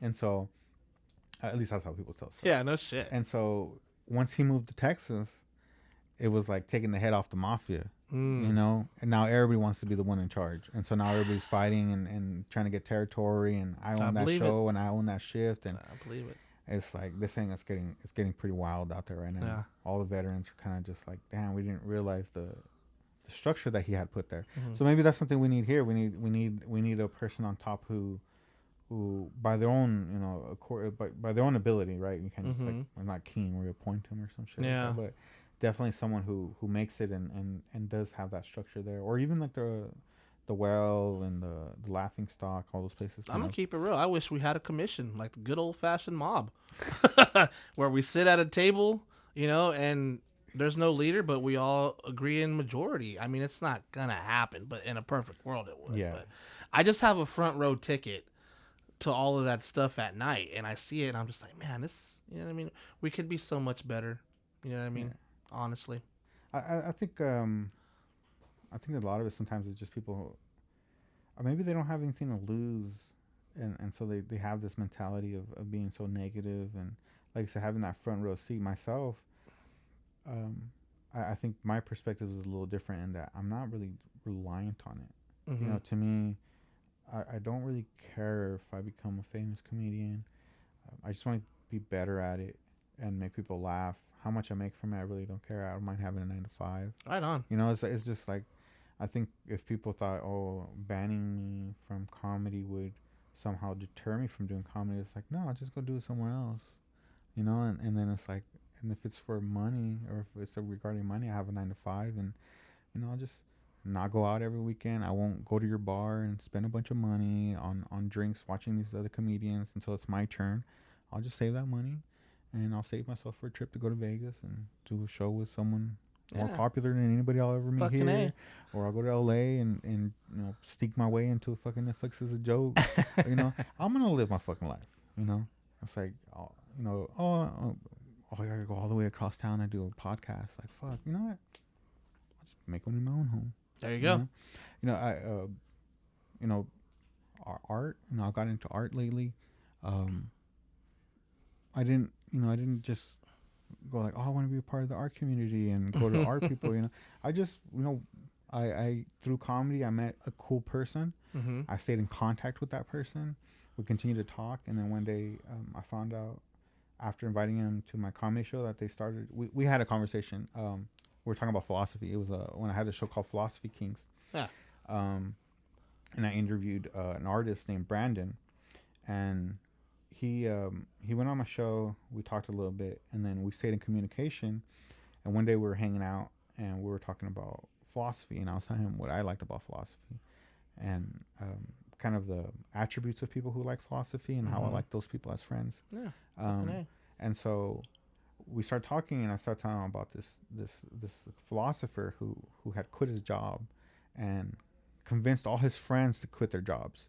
Oh, shit. And they started like a commune, and they were it was Epicurus, and he was trying to find the purpose of life and the meaning of life, and through, learning about people and himself. Mm-hmm. And so him and his friends, what they found out was that if they all specialized in something and could sell whatever they made, they wouldn't be as rich as they would in their regular jobs, but they would be much happier. And because they were in a community, they would make sure that they all had food and make sure that they were all good and they all got to do what they wanted. Yeah. I'm sure there was hiccups here and there, but they figured it out. They all had the agenda that whatever it is, we're gonna figure it out. We're not gonna like start a mob and try who. No, I'm in charge of the commune. I'll start my own commune. They were consistent with what they wanted, and so I started talking to him about that, and I told him, I and myself, what I've noticed is that I'm a jack of all trades. I get into shit to the point where I gain what I want from it, and then I just kind of leave it and I start learning other stuff. And so I was telling him I would love to one day have a property where my friends could just come over, hang out whenever they wanted, Yeah. Or it'd be like maybe Saturday nights we all hang out, and we got a DJ over here, we got a bartender over here, we got a person painting over here, we got someone singing over here, and we got people doing writing sessions and comedy sessions. Like, we're just all fucking having a good time, being creative, I would love to have a place like that. I'm waiting for it. Because it's the opposite of what we're just talking about. Yeah. All these people, right? They're all just dog eat dog and sabotage and shit. And it's like, let's make it the other way. So this guy starts an art class for free. So him and his wife are artists here in Bakersfield. Deidre and Brandon. Okay. And they open up their house, like literally their house, bro. Like, you go to their house and you can hang out in their living room, you can hang out in their kitchen, you can hang out in the backyard, and just painting. They do... Brandon does more like graffiti, and the wife does more like acrylics, doing like like dots and a lot of color and shapes and things like that. Yeah. Very, very abstract paintings. And they open it up to everybody, and so I was like, "Fuck, that's badass." That's kind of like what I wanted to do. So I didn't go and do reconnaissance or go there and figure out how I can do my own thing. I just go like, "Hey, this guy beat me to the punch." Instead of trying to start my own thing or wasting all this energy to even start it, I'll just dump my energy on theirs. Yeah. And so then I just would go every week. I'd help them go set up, donate money, fucking share it online, encourage friends that I knew who had kids, and like, hey man, they have art class. You ever want to take your kid on a Saturday? Every other Saturday, you can take your kid, learn a different art. Give them something to do. And so I did it that way. And through doing that and that different approach, they've asked me to do murals with them. They've even given me jobs where they're like, hey, like, we need help with this. Like, I'm like, no, I got a 9 to 5 and shit. Like, I can help you like in the morning. I can help you at night, maybe on the weekend or like on a holiday. They're like, no, we'll pay you. You come on this time. I was like, oh shit, you ain't got to pay me, but they do. And so it's like, all right. Like, so it's just that different approach. Is like, it might not feel in the front like, oh, like, am I being used? Am I being taken advantage of? Am I just giving myself for free? Is it gonna pay off? But it's like, I'd rather take the risk of that than continue this shit, bro. Yeah. Like you said, like it could just be so fun around here. But I don't know, maybe that's just an ideal world, or is it just maturity, or is it the right thing and other people are just so wrong? Well, I mean, from my experience, I mean, we have a lot going on here. A lot of potential, a lot of good times. I see a lot of good concerts are coming through here now. You know what I mean? And I always feel like there's always room for progression, more room for growth. But above all that, there's a whole lot of room for all of us to get along. You know what I mean? Bakersfield's growing, but we're still a small community compared to the rest of the world. And, I love where I'm from. I love my people. And I just wanted to see everybody fucking eating good off that same plate, man. In this nightlife. Comedians, musicians, you name it. Shoot. Is there people like to eat after they drink. What is your spot? My spot. Yeah. After I eat. After you drink. After I drink. Yeah. So if you like with your friends, you had a couple beers, like where do you guys go to eat? What would you recommend people go to get like those late night munchies out of? Well, if it's late night, I'm gonna go to La Villa because I'm sick of Taco Bell. You know what I mean? But if I could pick anywhere to eat, it's gonna be Jerry's Pizza for pizza, Panchitos for Mexican food, and McMurphy's for wings because our wings are the fucking best in town. It's so hard to find wings, bro. Yeah. Go on down and try our mango habanero, bro. You won't be disappointed. Like Rusty's Pizza's right next to me, so I usually, if I'm gonna make a run, I'll go there. Rusty's is fire. But their wings suck. Do they? Oh, I don't like their wings. Their wings are always like their wings. Their wings are like if someone put the wings in those hydrators. Yeah. And then they just put hot sauce on it and hand it to you, shit. and you're trying to eat it, but there's like, when am I gonna get like? It's just, it feels like all skin and shit. Like, it doesn't feel like there's no meat in the motherfucker. It's just solid. Yeah, after I'm drunk, bro, I need a good slice of pizza or fucking hot wings. I haven't tried the hot wings. I'll have to stop and get some there. Or even at night, I'll just tell my girl like, hey, can we Uber wings from like Murphy's food? We don't have Uber Eats. Unfortunately, we're a dive bar, but we do have sports bar food if you do walk in. Well, there you go. There's an idea for the owner, man. He's there, like, hey, man, you're looking for some different revenue. Like, apparently people need wings in our community because there are no wings on this side of town. Oh. Nowhere. The closest you're going to get to wings, if it's not downtown somewhere, which I haven't tried all the spots, but as far as all these places here, they don't have wings. They advertise their wings. The closest you're going to get is Callaway. And you're going to have to go to Rallies. Rallies. To get all the way up there. Okay, yeah. Checkers. Yeah, Checkers. Yeah. Checkers. Old school place. That's the closest place I've found that has decent wings around here. Yeah. So I'm going to try out your McMurphy's. Yeah. Try them out, man. They're dope. You have a signature drink that I think I've come across. You might have more, but the one that I've always loved is your Michelada. That's what, the truth be told, that's what kind of got me recognized back in the day, was when I started making micheladas. You know, everybody's is kind of similar. You know, different bartenders did show me different ingredients in the beginning. Shout out to Alma and Monica. Speaking of that, I think one of your workers. I was like, I don't know how he makes them. And she goes, oh, here. And she just wrote it down for me. I have it somewhere. I wrote it. Are you shitting me? Yeah. I mean, Murphy's here. Wow, that's awesome. I was like, because that was Timothy's ingredients. Let me see, Clamato. But this is pretty cool that you have this. This is a classified G14 information, bro. So that's awesome. Someone's been paying attention when I make them. This is so dope. So that situation. So I think it was one of those days where I was looking for you to get one. Oh, okay. So I was trying to find you, and you were like, "Oh, I'm here at Murphy's." So I was like, all right. Yeah. So I think me and my girl went, and we got a couple of them, and then went home. Whatever. Again, we were trying to get faded. We were just like, "Hey, Clamato would fucking be good right now," you know. And I was like, and I know the guy for Clamato, so let's see if he's working. And so I think that was the situation, and we went back. I think it was maybe even the next day or 2 days later. Yeah. We're like, hey, let's go get it another one. And she was like, yeah, let's go do it. So we get there, you're not there. Oh shit. And so I think I reached out to you, but I don't think I got a message back at the time. So I went there, I sat down, and then we ordered it from the girl. She goes, oh, I can make one. We're like, well, I like how Tim makes them. And she goes, I can make them.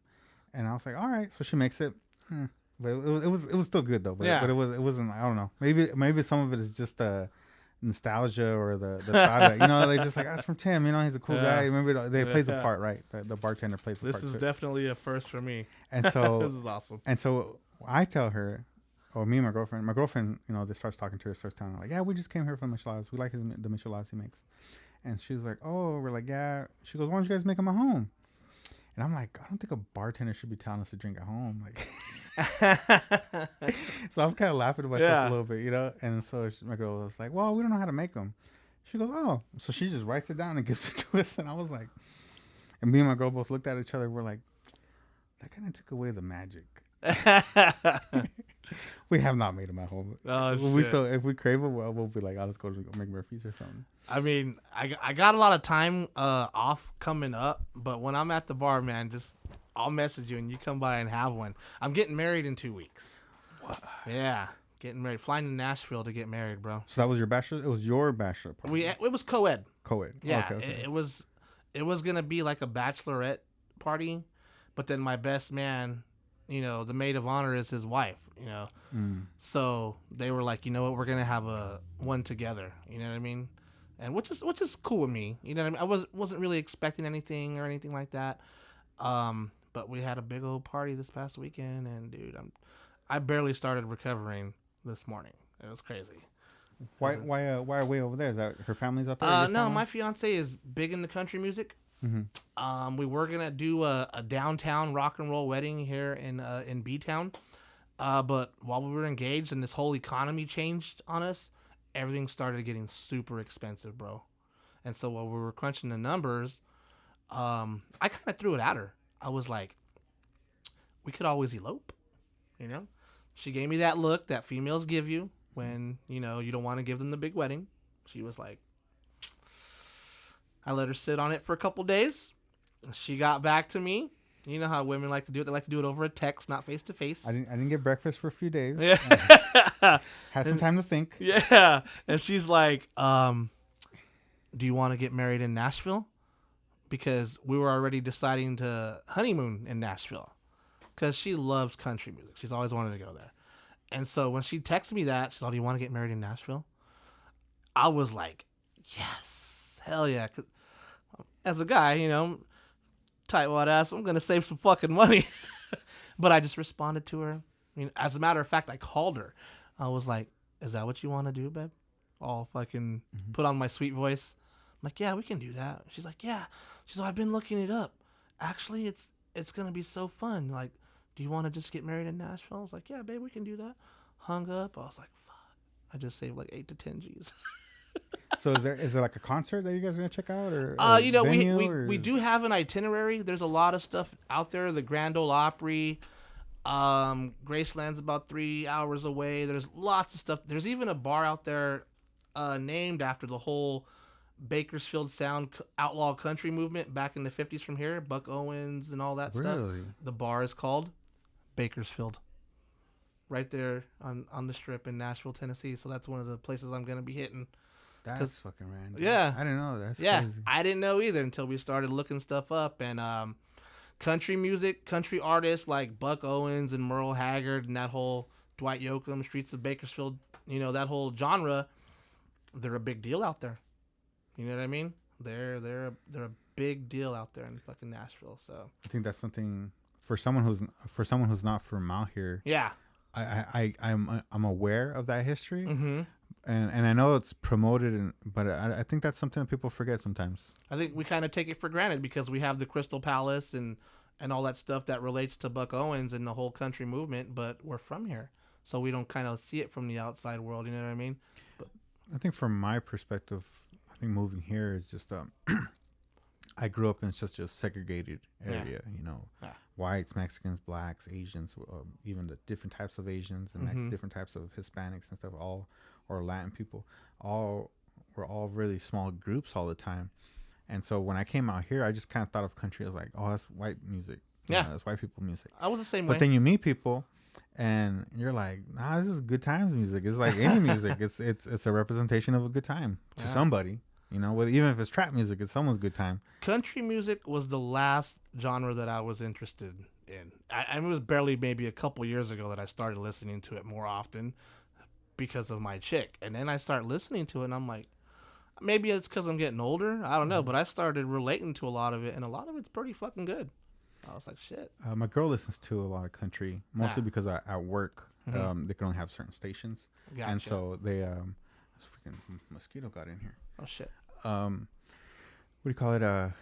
So I started listening to that, but man, I've had some good times with some of the stuff that I thought was redneck shit. Yeah. My experience going to the Crystal Palace was really cool. Like I thought I was gonna be like, oh, people are gonna be staring at me because I'm Mexican.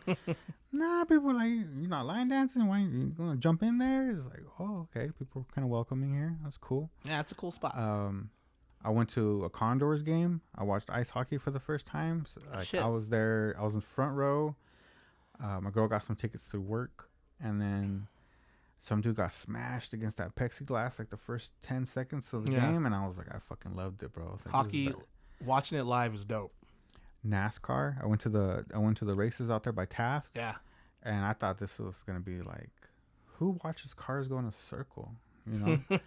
I get there. It was so fucking loud, bro. Yeah. So entertaining. The cars. Yeah. It's loud as fuck. The vibrations and the cement and all that shit. I was like, dude, this is fucking exciting. This is fucking crazy. Yeah. Big old white titties everywhere. I was like, you must have went on Kevin Harvick night. I was like, damn, fucking country's fucking crazy. Yeah. They love all that shit, but I had a good time, and it's changed. Bakersfield changed me a lot in maturing, and then also being a little bit more open to trying different. Right on, man. Coming out here is where I've pushed my comedy, I've pushed my art, I've pushed a lot of, like myself, my career, all that stuff. Right now I'm trying to find another one. I don't know. I'm trying to look for a part time so I can keep doing this and the art until I can like shift over completely. Because I'm kind of at the point where like I think I'm gonna kick myself if I didn't try harder. You know, later. You gotta rock and roll. You gotta give it 110%, no matter what it is. I've been doing social work for the last 3 years, and oh man, I've just seen so many people with broken dreams, bro. Yeah. You know, I think that's the best way I can put it. Yeah. I've seen people with some broken dreams, and I was like, I can't do that to myself. Mm-hmm. Obviously, the drugs. I'm not that person. I don't have any other criminal activities or anything that I need to worry about. But I definitely don't want to be like older and say like, you know, maybe I could have been further in my art or further in comedy had I just given it that one push. So last month or two I've been pushing this a little bit harder, and then hoping to get this podcast open. Yeah. Going. Get it popping really off. It's just really hanging out with people. Right now, agenda's like people I know from comedy, people I know from different entertainment, business owners and artists. So I've interviewed a few artists, and they're all pretty much what you expect. What episode is this? So let me see, episode 5. Let's see, 5. Chilling with the Iceberg.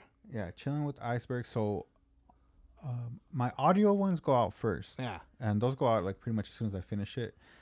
But as I'm working on the transitions and stuff, then I'll put them on Facebook, and they're scheduled out every Monday and Friday. Gotcha. So today, one should have came out. Episode 5 should have came out today. Okay. Who is comedian Titus? Okay. Odd guy. If you get to watch it, he's fucking weird.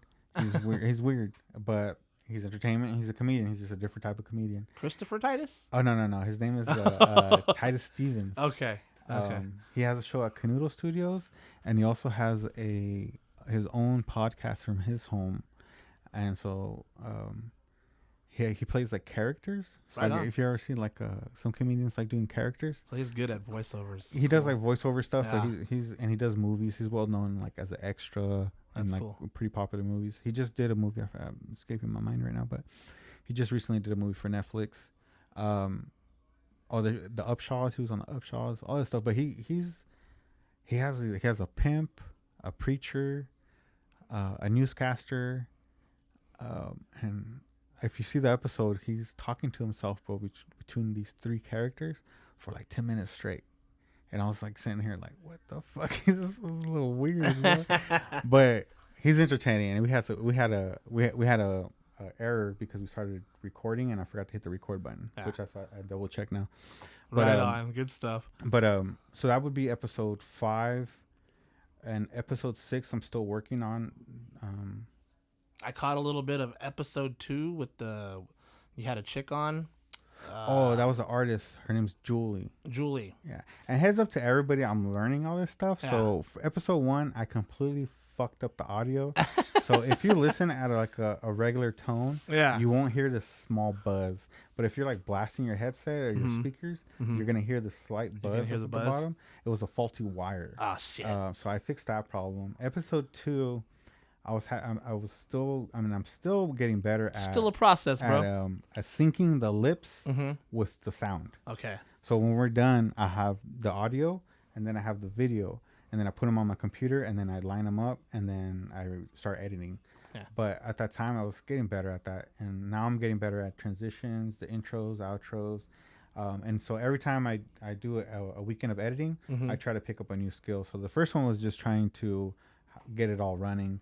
which I had my issues and I fixed it. Second one was trying to get the stuff synced a lot better.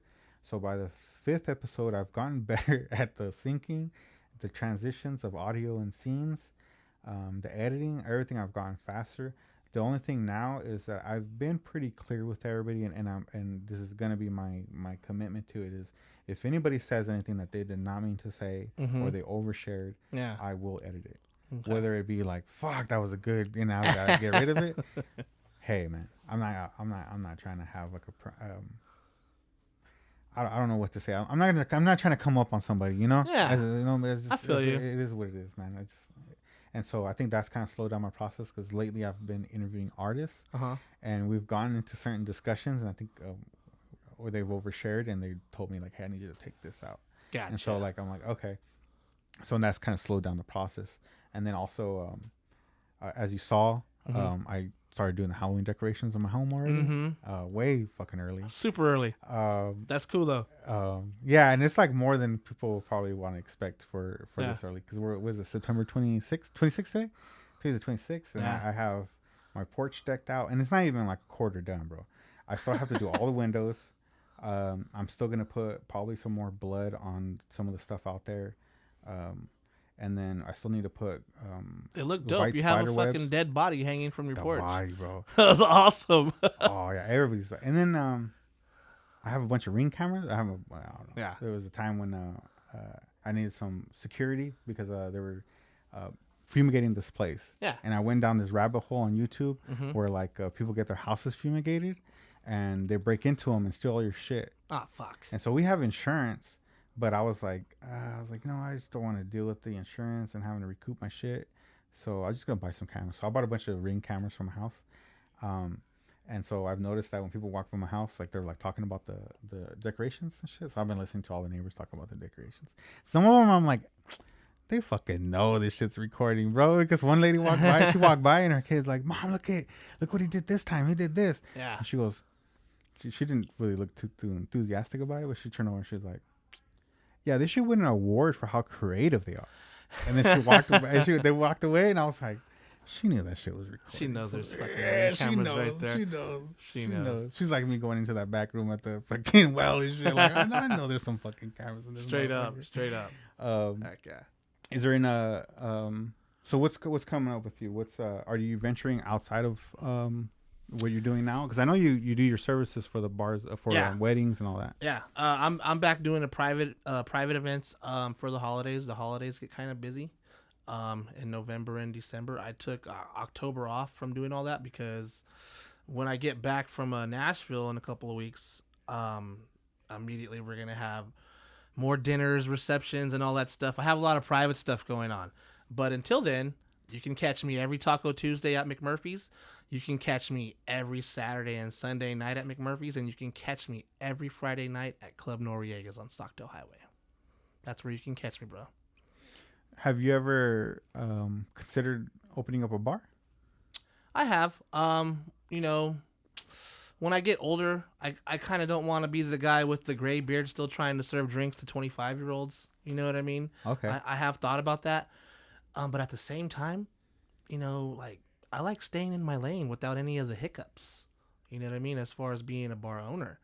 Yeah. I've seen all that, and there's a lot of hiccups and a lot of stuff that goes into it, and it looks a little bit more on the stressful side some of the time. And for me, I think what's kept me going is I just stay in my lane, bro. Do my private gigs, do my bar jobs. I'm really attentive in my approach of my customer service and dealing with people. And why mess up a good thing? If it ain't broke, don't fix it. You know what I mean? Exactly. Yeah. Yeah, definitely. Yeah. But there's always that guy who wants to tinker and improve something, right? Yeah. Like, what was that Home Improvement guy? Was his name? Oh yeah, Tim the Tool Man. He's like, I could use more power. Yeah. It is something that I have thought about when I do get older, because you don't want to be the older guy trying to be cool, even though I know I'm gonna be cool as fuck when I'm older. You just mentioned something that makes me think, and so you talked about getting older, and the perspective and your lane. What is retirement like for someone who's committed to bartending? Like, is there a retirement plan? Are you I mean, putting into a 401k? there is no 401 there is no 401k. I'm probably gonna have to sell crack and blow when I'm 60. Shit. You know what I mean? Just to get by. You know what I mean? No, you know, I do have other things that I do. I was a forklift driver for a long time in Lebec. Like most guys from Bakersfield, I've also been in the oil fields. It's not a big deal. I lived the grocery life for so long while I was bartending at the same time. So there's always other things to fall back on. But drinks are my profession. You know what I mean? That's just where I'm at. I have tried to steer away from it, but when you love what you do, it never feels like work, brother. And I love what I do. Yeah. What's your hangover recommendation? Mine is I learned from a friend who's a nurse, and he recommends, I think it's vitamin B1, and a Gatorade. He says pretty much you're just dehydrated. You need to hydrate again. Yeah, you need electrolytes. So then I came up with my own little concoction, and so what I do now is I will take like a vitamin, like a multivitamin or something, and then I will drink a Gatorade with a Pedialyte and a Monster mixed. And so I down that. I usually pass out right after. I wake up in a pool of sweat, and I'm like ready to go. Yeah. I'm ready to go again. And it's worked every time. I've given it to other people, and people told me it works. Because all it is, you're dehydrated. Yeah. You're done. You're hungover as fuck. All dry mouthed. I have never had Pedialyte. Not once. I know everybody drinks it to recover. A good old fashioned Gatorade is what I do drink. But my main thing, my go-to when I'm hungover, I twist one up, and I have the spiciest bowl of pozole, like, known to mankind. Like, it's got to be spicy. I throw extra jalapenos on top, and it clears you right up. You sweat it all out while you're eating it, man. You know what I mean? Like, that's always worked for me. I've recommended that for people who, when they tell me they're sick, and their nose is all congested, that has been my go-to. I would get like a ramen cup, put a bunch of chile in it, like too much chile, like to the point where I know I don't even want to eat that much. For real. And I just keep eating it and down it, and you just sweat. You push yourself through it. Yep. When you're done with that cup, you've sweated out all that shit. Your nose has ran. If you have an H-Rone booger, you definitely need to go blow your nose, because that shit's running out. Yeah, I just did it yesterday. I had the spiciest fucking bowl of pozole yesterday, and I felt right as rain right after that. I was like, cool, now I can go to sleep and wake up and be ready for Monday. And then after done, I was like, oh shit, I'm on Chilling with Iceberg tomorrow. So that's when I started messaging you, because I started looking at my calendar, and I was like, oh shit. Yeah, now I message everybody like the night before. Yeah, I was like, now I know I got to get right. Shit. Pedialyte, I became a fan of it because of the Sueros when I lived in Mexico. Yeah. We drink Sueros a lot because it was just so hot. Sometimes you just didn't want to, like, you wanted a soda, but you didn't want a soda, and you wanted water, but you didn't want a water. So it's like, what's the best thing in between would be like a Pedialyte. And so that's why I drink now, even when I'm at work. I know I'm sure that didn't help my situation at work sometimes with some people, because I'd come into work and I'd have a Pedialyte in my hand, and I'd just be drinking the Pedialyte, talking to people. And so I think people were like, "This fool hung," because I had like two people ask me, like, "You hungover?" Yeah. I'm like, "No." They're like, they look at it. I was like, "Oh no!" I was like, "I just didn't want a soda." You know, I wanted something sugary, like tasted sugary. Yeah. But I didn't want to get a soda. And it's because I don't know, it makes me kind of sweaty sometimes if I have soda. I'm fucking addicted to Pepsis, bro. I can't help it. Straight up. I recently slowed down on it because I was drinking. I was probably drinking like a 2 liter a day. Damn. And then I have no medical issues, and so I was like telling my girl, I was like, you know what, I've pushed it long enough. It's gonna catch up to me someday. Yeah. And the last thing I need to do is just slump over because my kidney fucked up on me or something, you know. So I'm like, I'm gonna stop. So I've the alcohol definitely. I mean, I got what's practically a 30 pack of Coronas in my fridge since 4th of July. No shit. Yeah, I think I drank like 2 of them. That's good, man. I bought this 30 pack. Like, yeah, I'm gonna drink with my nephew. I drank 2 of them, and I was good. I was like, once I had a meal, I got all sleepy and shit. So that's been sitting there. So yeah, that's the only ones that the only time I drink a Pedialyte is like if I don't want to have a soda and I don't really feel like drinking water. Recently, I started drinking mineral water. I don't know if have you ever tried mineral water? I just drink fucking regular water from Winco. I bought some. Gets the job done.